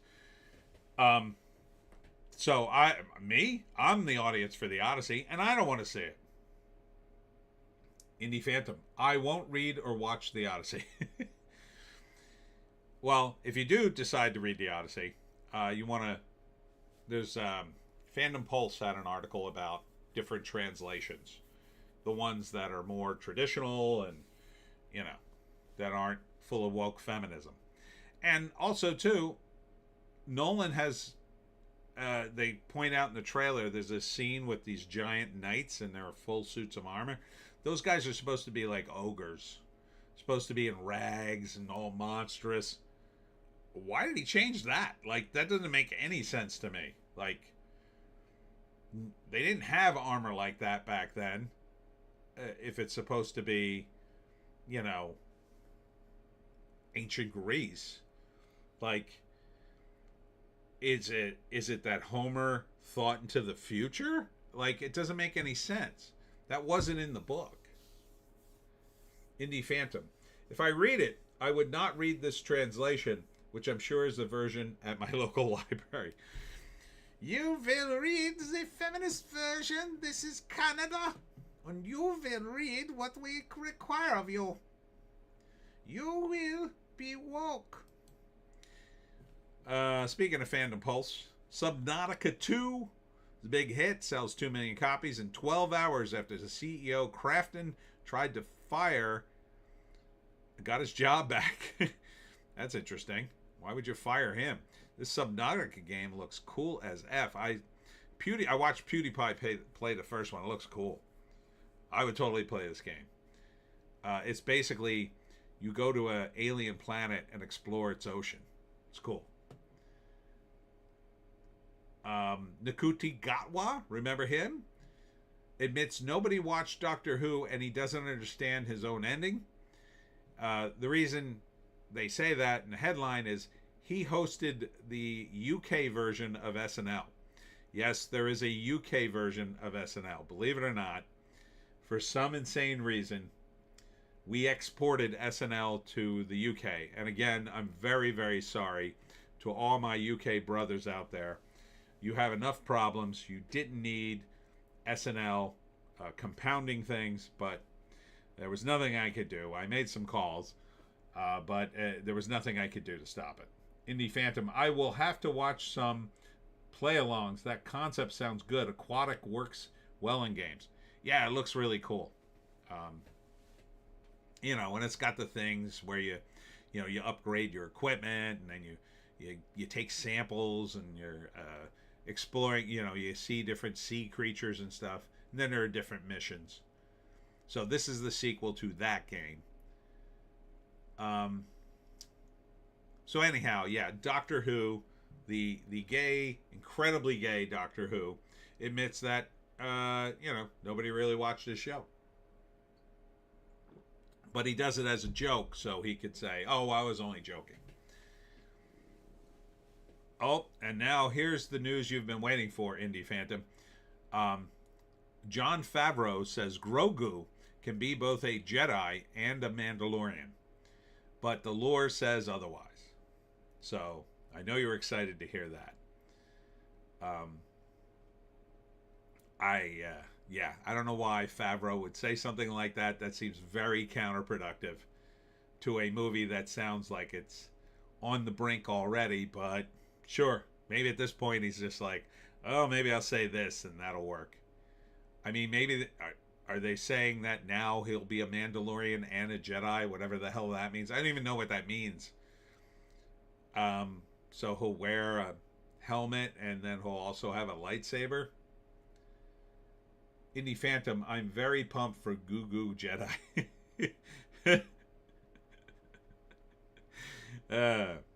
Amazon cancels its Lord of the Rings MMO, and Tolkien fans should be relieved.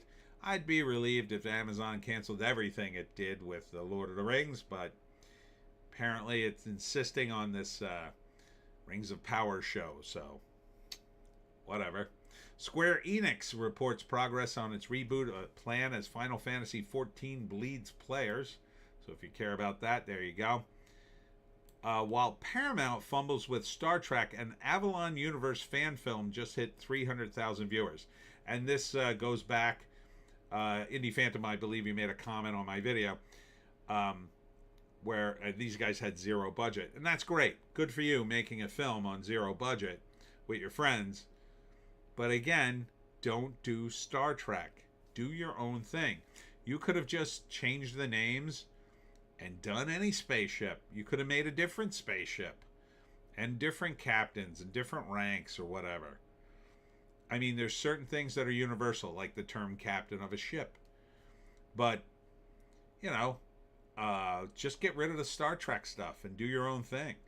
And then people would be like, oh, this was really good. I think you could still get 300,000 views on zero budget with an original concept. And then it would be yours. Meanwhile, what are you going to do with this? Sure, a lot of people saw it. Now what? You can't sell it. You don't own it. Is it even any good? Or did people just watch it because it's Star Trek and they're thirsty for good Star Trek? Meanwhile, Paramount launches a gay romance webcomic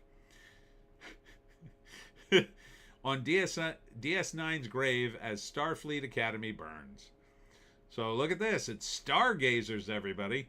Gay webcomic. Because nothing says money like gay webcomic. Indie Phantom. Yeah, fan films are okay for high school, maybe. But it's a wasted effort for anyone serious.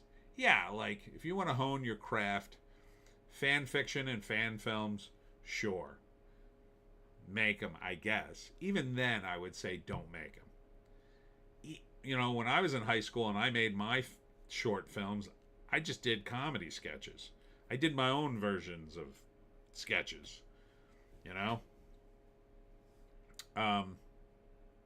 I did a comic book movie called The Travelers, which I later turned into a comic, and I started developing it then. So this is just more rainbow trash, I guess you could say. Amazon confirms Bond 26 casting search as recent official novel treats conservatives as villains. So there's that. No surprise there. Bond went woke a long time ago. Indie Phantom. I remember liking Star Blazers, but I'll hard pass on Star Gazers with a Y. Peter Jackson is coming for the Silmarillion now. Now that Christopher Tolkien can't stop him. Oh, good. I think he should stop before he ruins his own legacy. But I think it's probably too late. He's already hired Stephen Colbert to write a sequel to Lord of the Rings. Okay, sure. That should go well. Because Stephen Colbert got fired from late night TV. And, you know, he's known as a Tolkien fan. But where's his fan base? Where's the fan base for Stephen Colbert? I was a fan of Stephen Colbert back when he was doing the Colbert Report. And he was doing a parody of Bill O'Reilly. And he was making fun of the neocons in Congress. That was punching up. Then he moved to the Late Show and lost his damn mind. Indie Phantom, the changes of Bond working out are pretty low. Sadly, yeah, it's not going to be good. Jackson should have stopped years ago. Hold on, blowing up on the phone. What the heck? I don't know who this is. Indie Phantom, I'm a Bond fan. Maybe I should be cast as 007. Well, you might as well try. Never know. You never know. Over at Hollywood Reporter, here's this movie Hope with the aliens. Is that an alien in the picture? I can't tell. I don't think so. But that's the movie they're talking about. Jim Queen review. Bawdy French animated gay comedy tells too many old jokes. Like, did you hear the one about the French gay comedy that they keep making again and again and again because Hollywood just wants everything to be gay? Jim Queen. Okay. I feel like a rift is developing where Hollywood's just going to go off on their own and just keep doing gayer and gayer things. And people will just slowly lose interest until another Hollywood emerges, and then they just follow that. And then Hollywood will be this thing. Every once in a while you hear about it, and you'll just assume, oh, well, yeah, I hear Hollywood's still making movies. I assume they're all gay. Indie Phantom, Sleepy Cons, LOL. Let's see. The ACM Awards, that's the Country Music Awards, to which I say, who cares? Anne Robinson, star of War of the Worlds, dies at 96, R.I.P.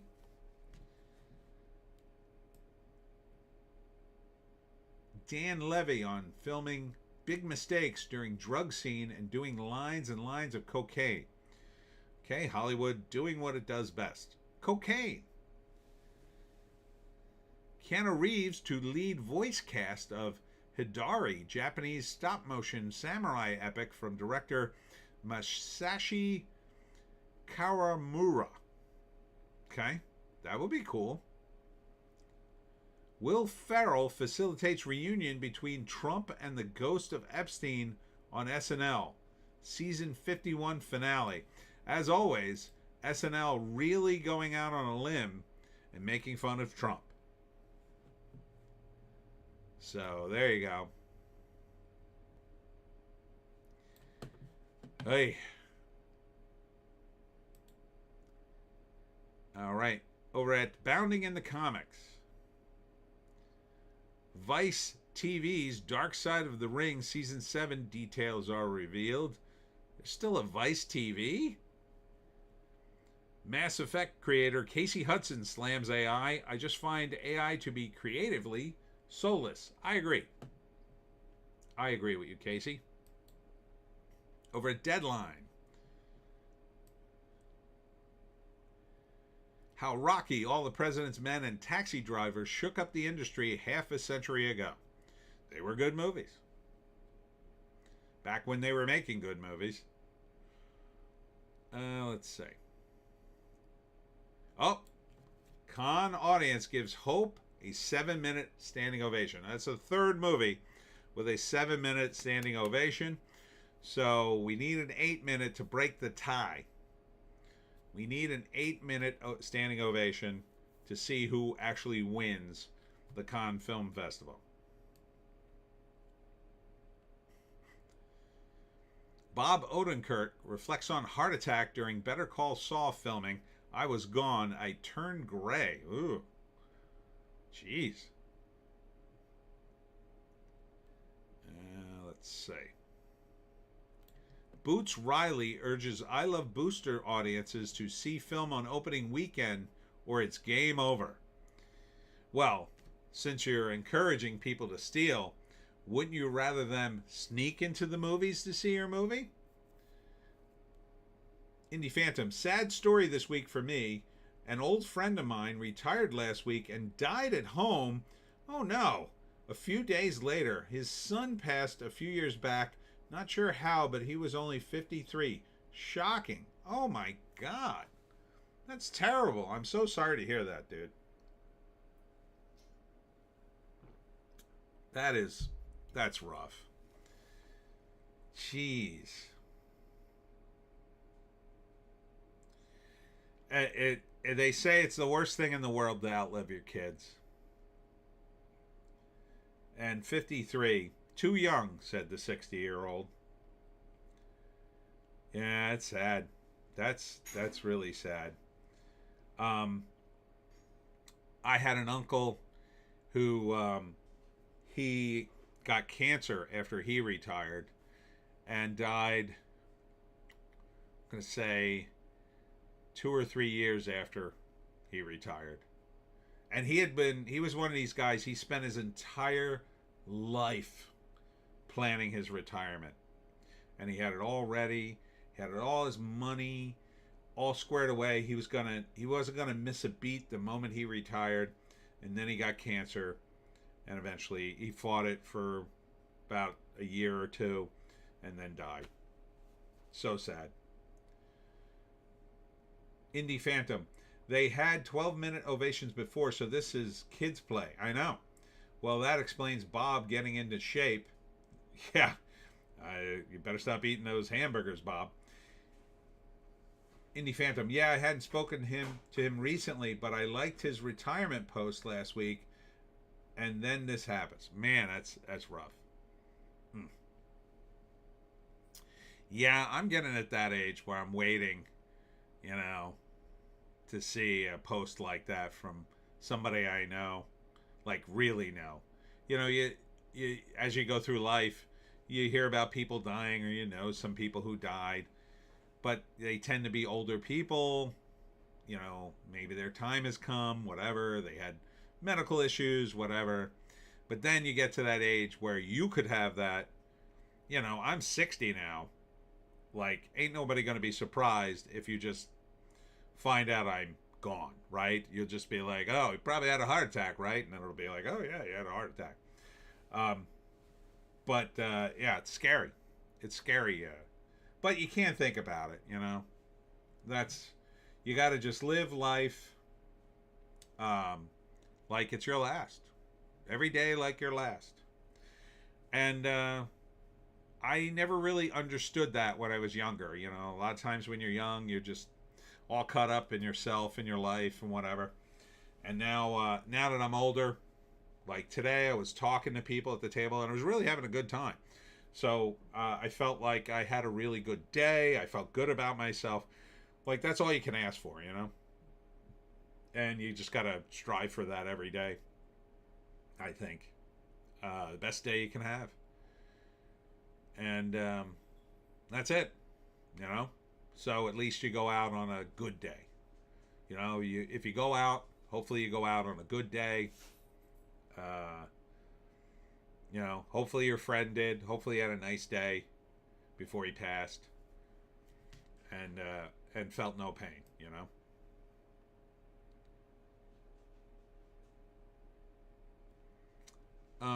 Let's see. Okay. Over at Bleeding Fool, Tom Cruise and Ryan Coogler, power duo project in the works. I don't know, man. Ryan Coogler? Maybe. Sharing versus keeping Star Trek's final season. Well, they did cut the budget of the show, so it wasn't as great, but now you're just picking apart the OG. The OG is the worst OG Star Trek episode is head and shoulders above pretty much anything that came after. Maybe you could pick out a DS9 episode or even a TNG episode that was better than the worst episode of the OG, but it'd be tough. Indie Phantom, yeah, thankful my parents are both doing well in their early 80s. Yeah, knock on wood, mine too. Chris Pratt's Terminal List returning for season 2 in October. That I wouldn't mind seeing. They had a prequel to this, which I didn't understand at all. Like, I hate prequels so much. And I just don't know why they bothered, but they did a prequel based on the guy who's revealed to be a villain at the end of the series of the first one. It's just like, why am I going to go back and see this guy in action and then find out, well, he was kind of a nice guy before he turned? Like, I don't care. But I would see a sequel to the Terminal List. The first one was pretty good. Project Hail Mary streaming release surprises fans. Okay. I heard they were going to hold on to it for a while. Let's see. Project Hail Mary is now available to stream on digital platforms. The film can be purchased for $24.99 on Prime or rented for 48 hours for $19.99. The movie is also accessible on other platforms, including Fandango, At Home, and Apple TV. Cool. I'm ready to see it. I hear it's great. So I want to see that. And nothing else really going on here. Over at The Wrap, more on Michael. Antonio Banderas denies financial ruin amid reports he lost millions supporting theater in Spain. Whoops. All right, time to go to the celebrity net worth to see how much Antonio Banderas is worth. What happened to his money? It says here $50 million. You're telling me he's broke? How is he broke? He's in so many movies. Telling me he blew $50 million on Spanish theater? That seems like a foolish spend. I mean, let's be honest. Spain is not doing well right now. It's run by communists. They've opened the doors wide for anybody who wants to come there. Like, if you want to be a Spaniard, you can go tomorrow and be a Spaniard. They'll just let you in. Apparently give you a place to live and money until that runs out, which I assume will be any day now. Indie Phantom, still waiting on the adventures of Cliff Booth. That's the one I am looking forward to. I haven't heard anything recently since that they dropped that clip. Here are the 3 best movies to watch on Netflix this week. I'll be the judge of that. Blackberry. I heard this was good. What's the name? Dennis from It's Always Sunny in Philadelphia is in it. I might want to see this. What is this on? Netflix. I have access to Netflix again, so maybe I will watch it. The End of the Tour. Okay. It's a drama based on journalist David Lipsky's 2010 memoir.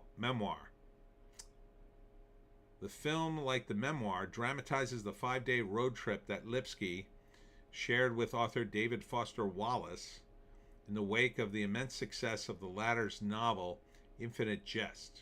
Okay. And 20th Century Woman. That sounds boring already.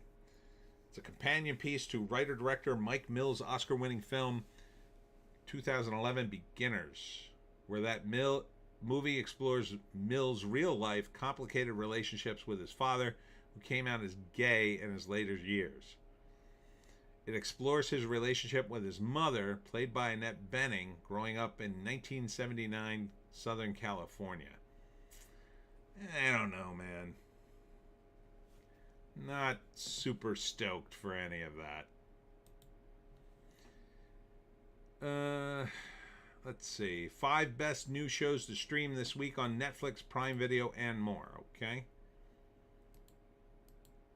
The Burrows from Netflix. This has Alfred Molina in it. It's like a... it's kind of like a Stranger Things, except all the cast is old. It's like an old folks home. Or an old folks community. Rick and Morty on Adult Swim. No. I still refuse to watch this since you got rid of its creator. Again, he may have done something. He looks kind of guilty to me. But since he wasn't convicted of anything, I don't think Justin Roiland should have been thrown off his show. I think you should have done an investigation and, you know. And I think if he had done something wrong and you decided, yes, you have done something wrong, I think you should have canceled the show. Indie Phantom, none of these are pulling me in. Yeah. The Chi on Showtime. I don't know what that is. Jack Ryan, Ghost War? Maybe. I haven't seen Jack Ryan portrayed by Tom or Kaczynski, whatever his name is. Maximum Pleasure Guarantee. No, this is Tatiana Maslany. Can't forgive her for ruining She-Hulk. But if you're interested, Apple TV is looking to continue the TV heater that's been on the last few months. I don't know about that. It's called Maximum Pleasure Guaranteed. Tatiana Maslany and Jake Johnson star in the new series that follows a suburban mom who is juggling her kids' soccer practices and a messy divorce only to become convinced she's accidentally witnessed a murder. She gets embroiled in some crime world and has to figure out how to juggle it all. That's not what the trailer looked like to me, but whatever. She is a good actress, though. I'll give her that. Over at Cosmic Book News, Michael passing James Gunn's Superman proves Zack Snyder's global DC appeal. Okay. If you say so. The Mandalorian and Grogu first reaction raise red flags. Dull, snooze fest, weakest Star Wars movies. That doesn't bode well. Movie opens early Thursday with previews going wide Friday, May 22nd. Jonathan Sim. Mandalorian and Grogu is one of the weakest Star Wars movies. An emotionless, predictable experience that doesn't push Din Djarin anywhere interesting. Dull, unexciting fight scenes, just CGI monsters, action figures mashed together. A long, colorless, made-for-TV movie. Ouch. Ouch.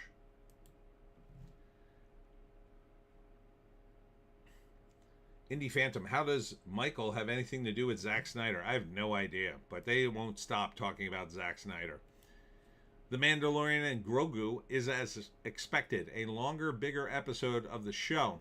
It has one or two standout scenes, but it feels much more interested in developing the story to new locations with new creatures than the characters. Enjoyed some of it, left frustrated by the rest. Indie Phantom, Mango and Go Goo is a mashup of colorless non-fun. That's a good quote. You should keep that one. Griffin Schiller, Mandalorian and Grogu is fine. An inoffensive, technically impressive spectacle that's kind of a snooze fest. I'm very much structured like an abridged season of the TV show, which unfortunately plays like watching the cutscenes of a Star Wars video game instead of playing the game. None of these are good reviews. Wow. It feels like TV. That's brutal. Sounds like it was the episodes. That's not good. Brainiac is the incarnation of Satan in James Gunn's Man of Tomorrow, says Lars Eindinger. Okay. James Gunn shows off Hal Jordan's ring powers in new Lanterns teaser. I don't think anybody cares at this point. I think he really screwed the pooch with this one. Holy F. I don't think anybody wants to see this now. Let's see. Where's the ring? He's just jumping. There it is.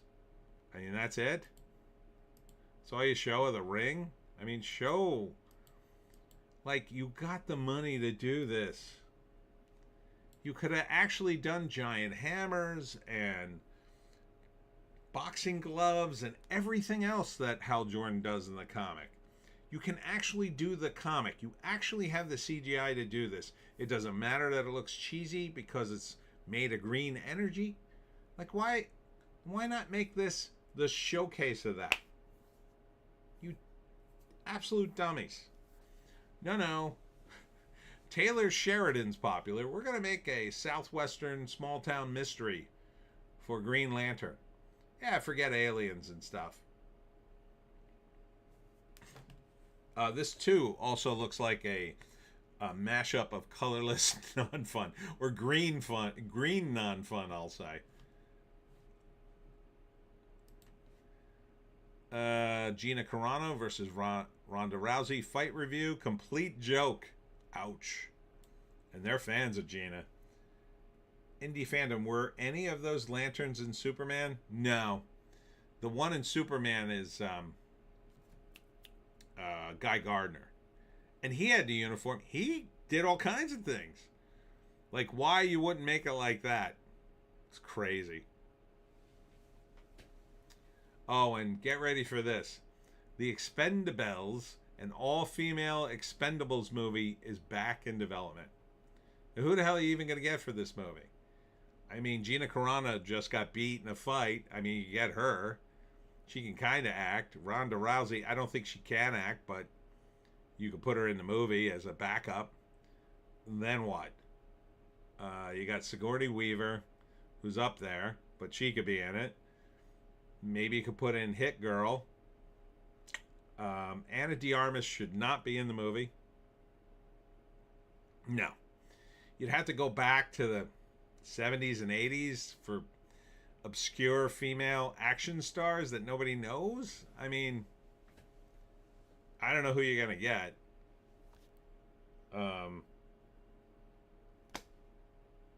Michelle Yeoh, but it's not enough. There's not enough. It's not like the other guys. I think you should not do the Expendables. Unless you do it as a parody. Maybe you could get away with it.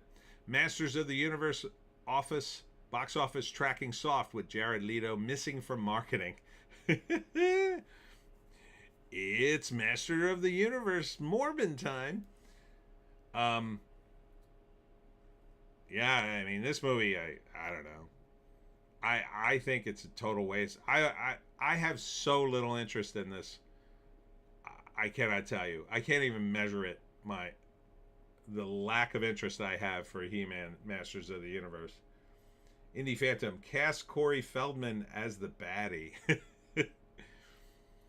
And the Angels are the Expendables. Oh yeah, you got Lucy Liu. Drew Barrymore, no, you can't do her. Maybe Cameron Diaz, not really. Kristen Stewart, no. They're all terrible. Nah, they're all terrible. Yeah, so I think Masters of the Universe, talk about a underperforming movie. That's going to be this too. I don't know what's going to be worse. I assume this because the Odysee might get enough people in the theater for the celebrities, but I don't know who wants to see this movie. It's 40 years old. I mean, Corey's Angels that all hate him now. Oh, okay. That could be funny.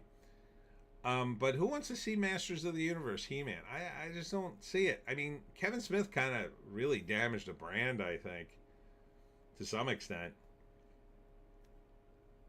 Look, in case you haven't heard, Hollywood, the internet loves to hate on things. And they don't hate on everything, but they do hate on things that deserve it sometimes. And when you have millions and millions of dollars and you take an old IP and you don't bend over backwards to please the fans of that IP, that's when the internet gets the green light to hate on your movie. Okay? So there's nothing you could do about a movie like Masters of the Universe other than follow the cartoon as closely as possible and hope you can punch up the dialogue to make it all make sense. But already it sounds like you've inserted a girl boss in here. So I don't know, man. Idris Elba isn't going to help. And the whole, like, well, he was from Eternia, and then he went to Earth, and he grew up in Earth, and then later he's going to be pulled back into Eternia. Like, nobody wants to see that again. I think you could have done a comedy version of this. It might have worked. Like a send-up of these kinds of movies. That's kind of what the Minecraft movie was like. I mean, it was just stupid. It didn't have any pretense to it at all. This is like trying to be like a new Star Wars or a new MCU. I don't think you stand a chance of making this work. Indie Phantom, Kevin Smith already trashed it? I mean, as the writer. Oh, okay. Yeah. Yeah, I think this movie's cooked. They did do a parody of this in that it was that Fox sitcom, and Will Forte did the voice. And the premise was the main character got trapped in our world, but he was still like a big muscle bound guy. What the hell was that called? I forget. And he got stuck here, and then later they come back for him, but he can't go back to his cartoon world for some reason. Let's see. Was there anything else this week? Daredevil Born Again Season 2 loses to Temptation Island on Nielsen. Yeah, nobody's watching this. You just might as well close up shop, Daredevil Born Again. Whatever you intended to do, I don't think it worked. So, adios. I think you should just turn off the lights at this point.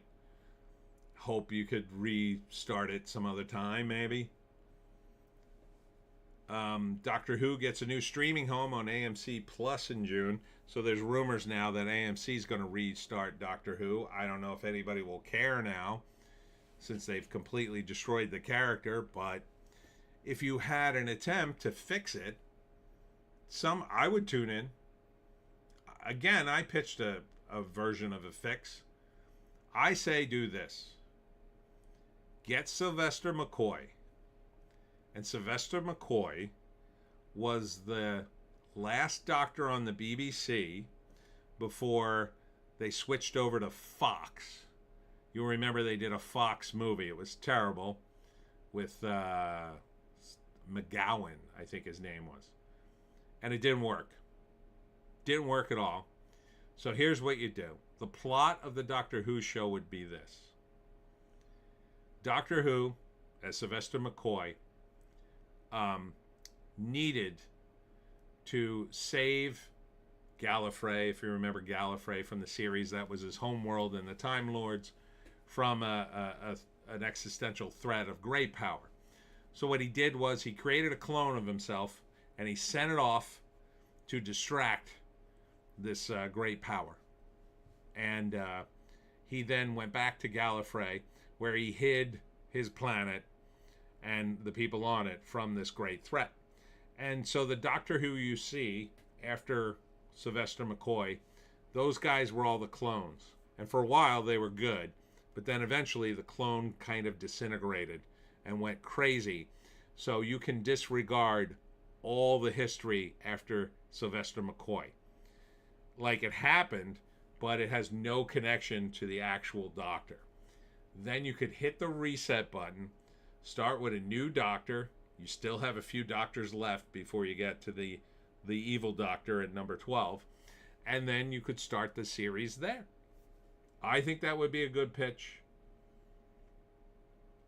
As a fan of Doctor Who, I would accept that sort of pitch. And you could just move on and pretend like those other seasons don't matter. You could do the alternate universe thing if you want, but I think that's too cheesy now. My Adventures of Superman, Season 3 is coming for some reason.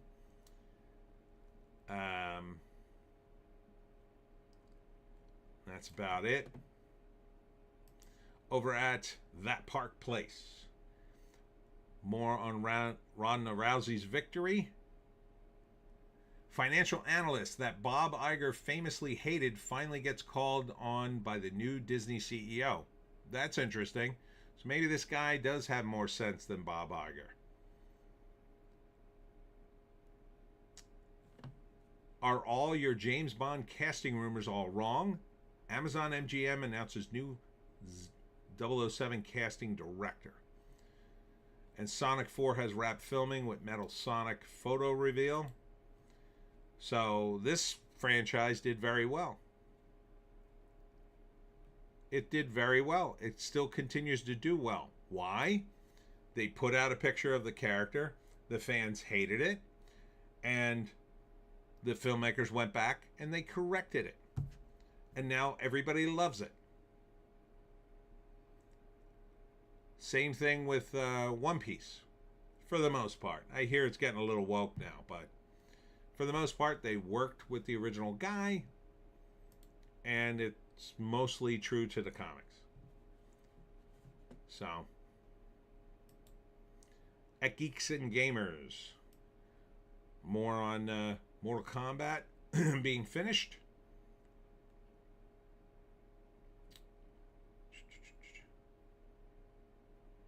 Friday Night Tights weighs in on sequel trilogy rumors. Indie Phantom, I would mostly just rather watch all old Blake Edwards or Chevy Chase movies than anything new. Yeah, those were pretty good. Except for Skin Deep. Didn't like that. I watched it, though.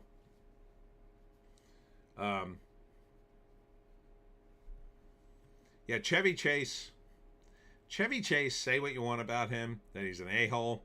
That guy always had an edge with his comedy. Even with Fletch, he did the bit where he's dreaming he's the plantation owner. It's pretty funny. Let's see what's happening in Breitbart. Indie Phantom. Oh, there's lots of drama at Geeks and Gamers, mostly due to the quartering issue. Melanie Mack and Chrissy Mayer, who probably been fired. Yeah, I don't really understand totally the drama. I'm now yet embarrassed yet again that I, sort of followed someone and their career and like the quartering. I used to talk about the quartering all the time because I watched all his videos. Now I'm embarrassed that I did. He sounds like he's unraveling in real time. I don't know why he's doing what he's doing. If that's true, I think he should stop. It seems like he's taken some time off. Seems like his whole channel's falling apart, though. He should have never picked this battle. I'm not sure why he did. Sounds like it's all going wrong for him. Not sure why Melanie Mack stays in the mix, or Chrissy Mayer, but I guess they owed him a favor, or they feel bad, or they're making money. I don't know. So, yeah, it's not good. He looks bad from where I'm sitting. So he should have never agreed. Yellow Flash, man. When Yellow Flash calls you out, you better be ready. That guy, he's Teflon. He survived EVS. He's surviving the quartering. He's thriving. And I'm a big fan of his, and I don't, knock on wood that something doesn't happen when I'm now embarrassed to say I watched his videos. But it's bad. Indie Phantom, yeah, people only remember the glow-in-the-dark condoms from Skin Deep. Yeah. Chevy owns the dark humor. Yeah, it's unfortunate, man. Things change quickly. Melanie and Chrissy, yeah, they look to be working for him now. I don't understand. But, I feel like you reach a point, I guess, where, because this YouTube stuff, I don't make a lot of money, like nowhere near these guys. But Jeremy was actually making a living. But he also had a wife, a house, dogs, and like a big overhead, it sounded like to me. And he took on employees, which is fine. He started a business, which is fine. But when some of those things don't work out and he can't make the money, like you can't, if you're making, for instance, let's say he was making $50K a month on YouTube. Fine, great. You can invest that in businesses and whatnot, but you still have to have enough money left over for your overhead. You can't put yourself out and count on that money, because at any moment YouTube could just cancel you. Number one. Number two, at any moment the algorithm could change. It changed on me. I lost a bunch of subs and viewers, I think. I don't know. It's kind of hard for me to tell because I'm a small channel. But clearly that would impact Jeremy greatly. So he can't put himself in debt to finance things. He sounded, when he was doing the news tips, he seemed to be doing okay. Then he expanded. he may have expanded too much between the coffee company and, you know, doing live streams and whatever. Sounds like he expanded too much. He tried to get into politics. They were laughing at him because he didn't know where Iran was on a map. You know, I do newsy stuff too, but, you know, I've been doing it for a while. I'm a little older. I don't claim to be some sort of expert. He kind of jumped into it like late, I think.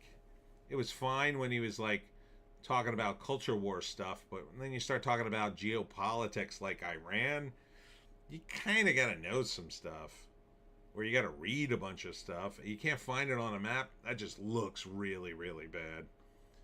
And look, I'm no saint. I made some mistakes on this stream and on my channel, whatever. I've been called out. Okay, you say, oh, I made a mistake. Sorry. I didn't know what I was talking about. I just made a mistake tonight. I thought In the Gray was directed by Shane Black, but it was Guy Ritchie. Whatever. Sorry. I made a mistake. You just got to admit it and move on. I think he maybe made some mistakes. Now he's kind of stuck. So, and he's probably burning through cash, and Lord know what his wife is saying. Like, you know, they are used to a certain lifestyle, and if suddenly that lifestyle is being endangered by his wacky antics, then he's got to fix that, or he's got to go back to work or whatever. I mean, don't have a high overhead. Asmongold has it right. Like Asmongold, that guy's making crazy amounts of money. I started watching Asmongold recently. And he went on the YouTube show where the guy helps you with your finances. Like, he didn't need help with his finances necessarily. He just went on because he likes the show and he thought it would be fun to go on. So he revealed on the show that he makes $5 to $7 million a year. He lives in the same house he's lived in since he was a kid. Both his parents are now gone. But it's an old house. And up until his mother passed, he couldn't even fix it because his mother was immunocompromised, and he was afraid to bring in contractors during the COVID era. And his mother was really upset with the potential ramifications of that too. So after his mother died, though, he did finally bring in contractors and fix his house, but he had all sorts of vermin problems in his house. But the guy's a multi-millionaire, and he just doesn't spend his money. And in fact, the guy who was doing his finances said, you should be spending about $2 million a year. And he was just like, $2 million? He didn't even know what to do with that money. Buy the Pineys, by the way, Asmongold, please. But that's the way to do it. He lives way below his means. Like, he shouldn't live that below his means. If I had his money, I'd spend a little bit more than that. But, you know, he's going to fast food. He literally should hire a chef, because you can't live very long on fast food, I'm going to say. But you get used to that lifestyle. That's always a risk, right? Like, if he hired a chef tomorrow and then his streaming revenue dried up, well, then he might be like, oh no, I'll have to get rid of my chef, and I don't want to do that. And then he, you know, might get desperate. I don't know. But the guy's making millions of dollars. I don't think he would have to. But Jeremy wasn't making that kind of money, so he may have overstretched. I strongly suspect he overstretched. And then it sounds like his marriage might even be in trouble. I don't know. Because now he's been exposed as some kind of cuck, they're saying, who has other guys have sex with his wife. I don't know how true that is. Maybe that's a rumor they're trying to spread to get under his skin, but it's kind of sounding true. I don't know. So Indie Phantom, Melanie and Chrissy, yeah, they look to be working for him now. And like, where's he getting that money if he's losing money on the streams, you know? I don't know. He had a good formula. It just dried up, I guess. But anyhow, looking over at Breitbart, Greek energy minister, Trump's trademark move with allies and adversaries alike is energy diplomacy. Okay. Trump versus Massey, red hot race this close. Okay. So he's trying to get Thomas Massey out. Trump has backed his competitor, excuse me. So there's a bunch of stuff going on. United Nations lead climate change committee admits projections were wrong. That was a big news story. Republican turnout tripling in Democratic dominated California. So hopefully Spencer Pratt will win the election. So we shall see. Farage's Reform UK Party migration policy videos censored on TikTok over supposed hate speech.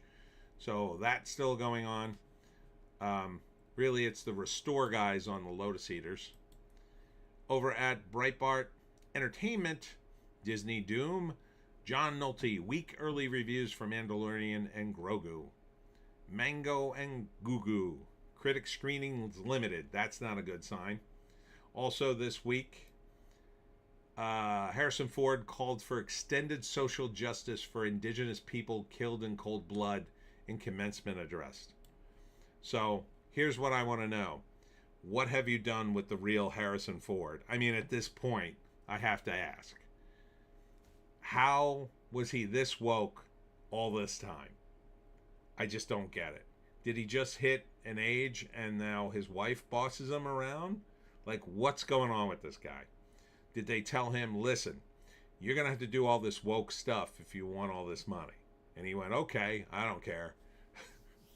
Like, I just don't get it. Harrison Ford, 180 degree turn here. Like, between the movies, destroying his own legacy, and stuff like this, what has happened to Harrison Ford? Can anyone shed some light on this? Why have you done this? Why? Like, Harrison Ford was one of the toughest guys in Hollywood, and now I wouldn't see a Harrison Ford movie if you paid me the money. I just wouldn't. I would just be like, no thank you, get the hell away from me. Harrison Ford is dead to me. He's just dead to me. I can't understand it. He's at the point now where I think he's ruining the old movies for me by his behavior now. Like, how could you look at Han Solo from the old movies and go, oh, it's Harrison Ford when he was young, and then not think, oh, right, then he's going to ruin it all. So maybe the young people will forget and just watch the old movies and never see the newer movies because, they're not available, let's say 50 years from now.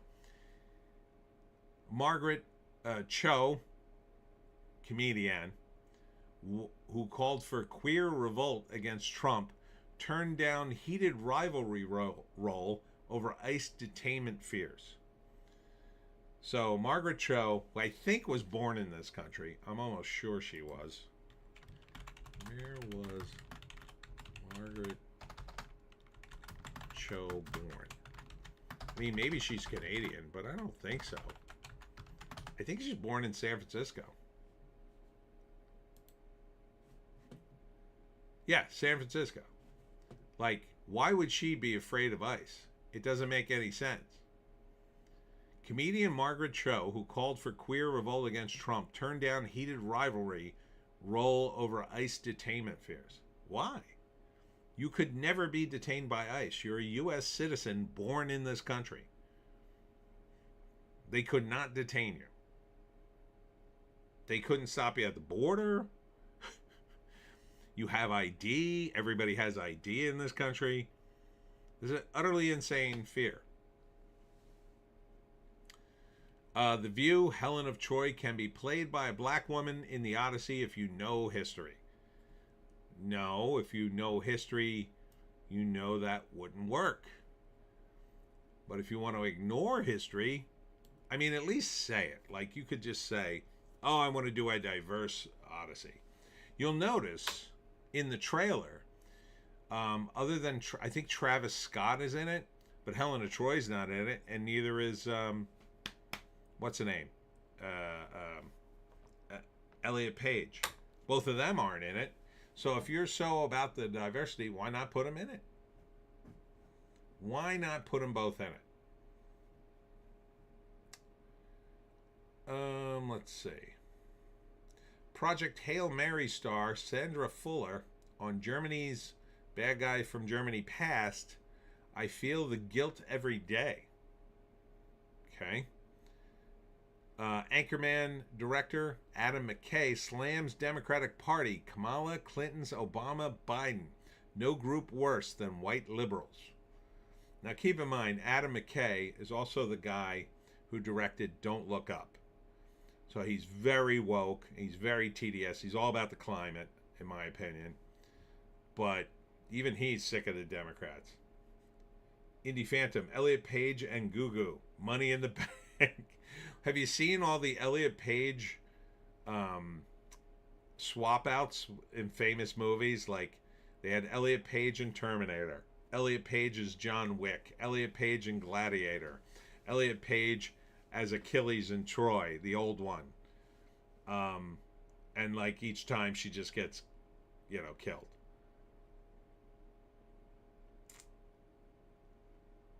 Let's see. Oh, this was a big story this week. Pedro Pascal kisses Stephen Colbert, calls himself an actress while promoting Disney's The Mango and Gugu. Indie Phantom, yeah, all the AI memes are good. Look at this. I forgot about this. Stephen Colbert can't go off the air fast enough. I mean, and this is another reason why you should never cast Pedro Pascal in anything other than gay cowboy movies, which apparently he wants to be gay cowboy guy. That's fine. You can be gay cowboy guy if you want, but if you're trying to push a movie that supposedly appeals to boys, this is really the wrong way to go. Indie Phantom, great marketing strategy. Is he trying to beat the Wicked Girls? I don't know what they're doing. Both of them. Like, why? You know this was planned. This was not a spontaneous moment. This isn't that they're both so attracted to each other and they kissed. This was like, oh, I got a funny bit. We're gonna kiss in the middle of the interview. It'll be hilarious. For who? Who is this hilarious for? Like, if Pedro Pascal was the manliest guy in Hollywood and Stephen Colbert wasn't about to go off the air and off his nut, then maybe this would be sort of like funny, but they don't mean it to be funny. Let's be honest. I think they mean it to like, oh no, we got to normalize. See, it's fine. See, it's fine. Kiss your bros. Kiss your bros right on the lips, everybody. That's what they want to do. It's so stupid. And it's so stupid on the heels of marketing Mango and Gugu. I'm trying to help you normalize that. It supposedly appeals to boys. Now, do you think Jon Favreau wanted him to do that? I don't think so. But, who knows? Favreau's probably home going, ha, ha, great job, guys. It's so dumb. Now I'm more on board with the $52 million assessment, I think.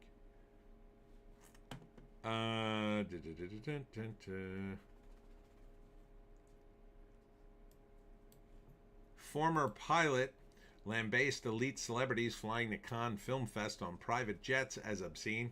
I don't care that they do that. If they have money and they want to do that, that's the way they want to spend it. That's fine. Whatever. I just don't want them to lecture us about the climate. Or anything else, for that matter, but especially the climate. If you're flying the con, Leo, on a private jet, you should not be lecturing anyone on climate change, ever. Take a boat, a sailboat, and then you can lecture us. Indie Phantom. Kiefer Sutherland had a concert tour. Oh, yeah. He apparently tried to become a musician. I had no idea. But he canceled his U.S. concert tour due to very low ticket sales. I guess this was something he always wanted to do. I don't know why. I didn't know he was into music. But okay, guess that didn't work out. It's kind of weird too, because recently he's shown up in movies that looked really horrible. He showed up in this Christmas movie and I just thought, oh my God, it's supposed to be some sort of wacky family comedy where he's the dad and he doesn't like Christmas and he's an actor and he's got to try to win back his daughter. Indie Phantom, very low sales, LOL. Yeah, it just, maybe his career's tanking and I don't know, he thought this would be a good idea. But look at him, he doesn't look like, he just looks like Kiefer Sutherland. Like when Johnny Depp went on tour, he looked like a rock star. Like Kiefer Sutherland just looks like Kiefer Sutherland in a suit. I think he should have maybe, I don't know, had a look for the tour. Is it country? Is it rock? I don't even know. Weird. I didn't even know he could sing. But he says, with great disappointment, I'm going to have to cancel the U.S. leg of my tour due to very low ticket sales. Oof. Oof. What an announcement. I mean, I hope he's not blaming the fans, but... Alright, we'll wrap up on the New York Post. Collision Course. This was an air show. It's a shame. Arrogant tourist who threw a huge rock at Hawaiian seal gives ridiculous reason for the attack. I don't care. He's going to jail, I think. Dem congressional candidate roasted for unhinged twerking videos. Weird. Vandals mount toilet to toppled Columbus statue as activist fumes over lack of investigation. Weird.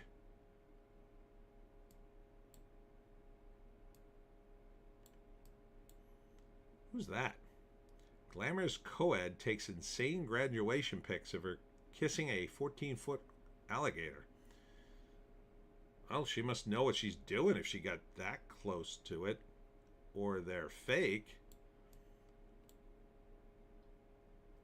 Cornell backs University Prez held hostage in his car by student radicals after Israel-Palestine debate series. Oh, that reminds me. In Wokistan, a novel, I based the campus. I co-wrote that book, but I based the campus on my college campus, which was Ithaca College, which is right up the hill from Cornell. And Ithaca and Cornell are very woke now, like uber woke. And weirdly enough, I sold out. I only usually carry about 2 copies of Wokistan and Hollywoke, another novel, and I sold them all today. I was like, whoa. So it's weird. I'm getting some attention for those books, and I've been like promoting them forever. They're kind of a hard sell, but today it was like easy peasy.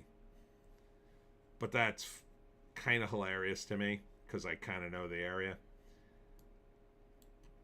And that's kind of like something that would have happened in the book, right? The dean gets trapped in his car while the woke students scream. Let's see. What else we got? Jesus, make America godly again. Okay.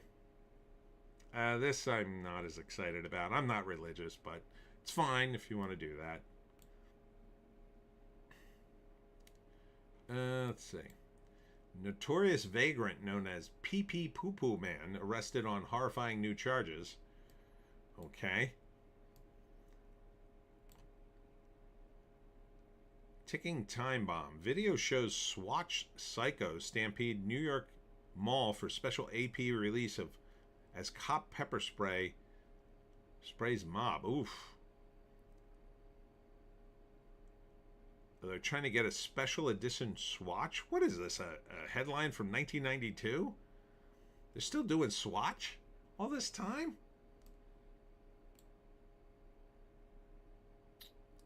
Dozens of defective piggy banks wash ashore in Texas and no one knows where they came from.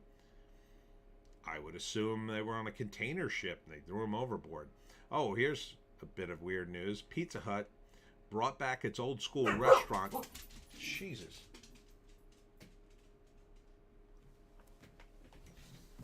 You okay? Here, come here, Joe. I don't know why she freaked out. It's okay. Pizza Hut brought back its old school restaurant features as nostalgic customers rejoice. So excited. So the old school Pizza Huts are coming back. I have to give props to Jack Posobiec, who I don't follow anymore for other reasons, but he did very early on call for that. He said we were a proper country when we had Pizza Huts. I was never a fan of Pizza Huts because I'm Italian and I live in South Jersey, where even the worst pizza place in mom and pop pizza place around here has amazing pizza that you would kill for, better than Pizza Hut. But you know, for the Metagons, if you're a Metagon and you need some pizza, I get it. If you like a lot of butter on the underside of your pizza, I get it. But don't pretend like it's real pizza. GOP senator who voted to convict Trump loses Louisiana primary as president takes victory lap.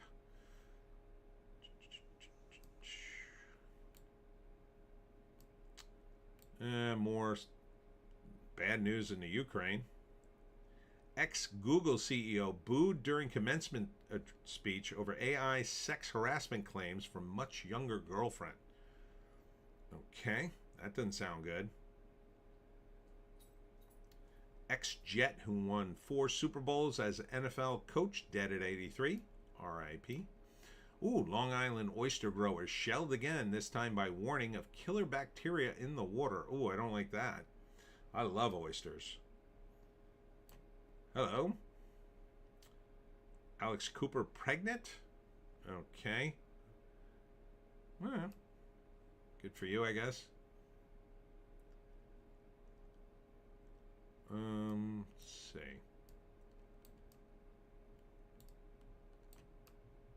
All right, sports. I'll pass by that. Hunter Biden resurfaces in LA, reacts to questions about Biden tapes UFO files. Who the F cares about the UFO files and Hunter Biden? Let's see.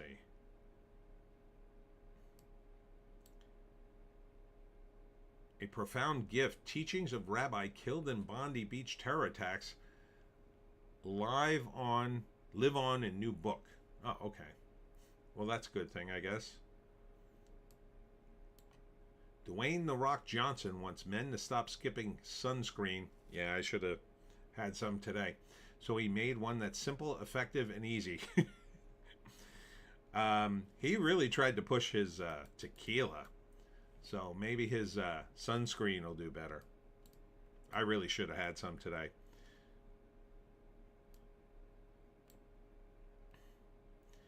Extremely rare 2,000-year-old bread loaf unearthed at Roman legionary camp. Huh. How the hell was it preserved for 2,000 years?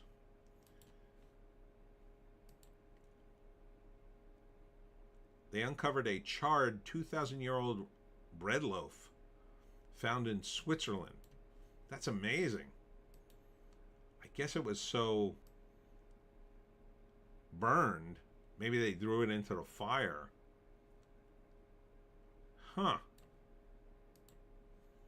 It's amazing they even figured out it was bread. It had to be like a rock. Wow.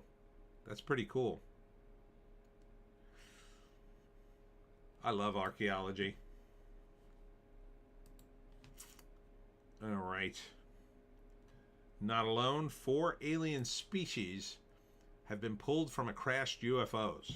Ex-government researchers says. So you got like a bug man, the classic gray alien, looks like a lizard dude, and then a like super blonde dude. I don't believe it. Just want to say it.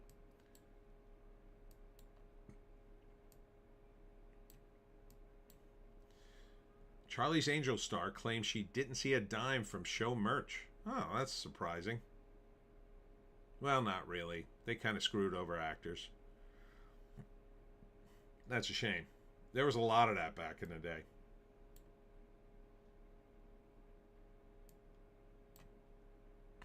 Paul McCartney performs as a musical guest on SNL. Season finale for the first time in nearly 14 years.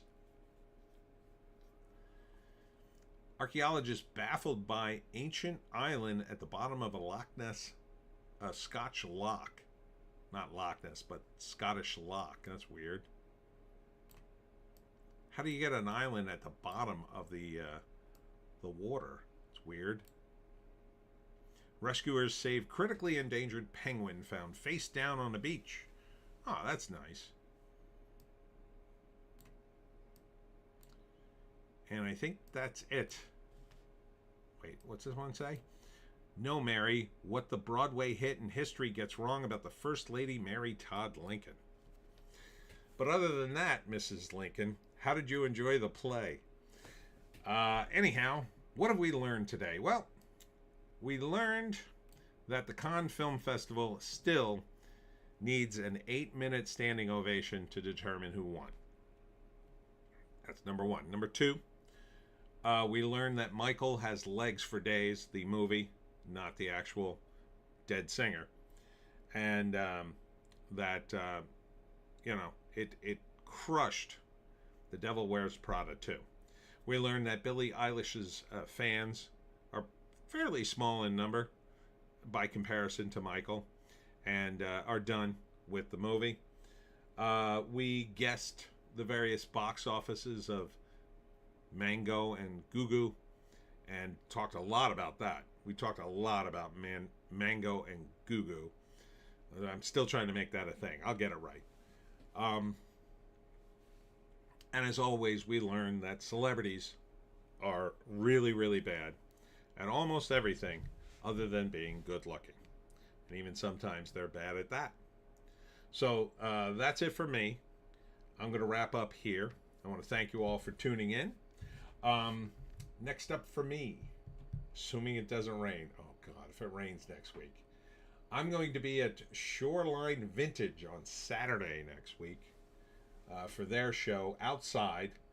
And then on Sunday, before Memorial Day, this is all Memorial Day weekend, I'll be at the Flemington Book Fair from 10 to 6. Again, outside. Oh, I'm also doing a thing on Monday at Crestwood Manor at 2 p.m. That's going to be my pirate talk. That's my new thing. I do the pirate talk and the ghost talk, as well as the Jersey Devil talk. So I'm getting more talks that way. Thanks for tuning in. Thanks from Joan and Stella. And we'll see you in the next one.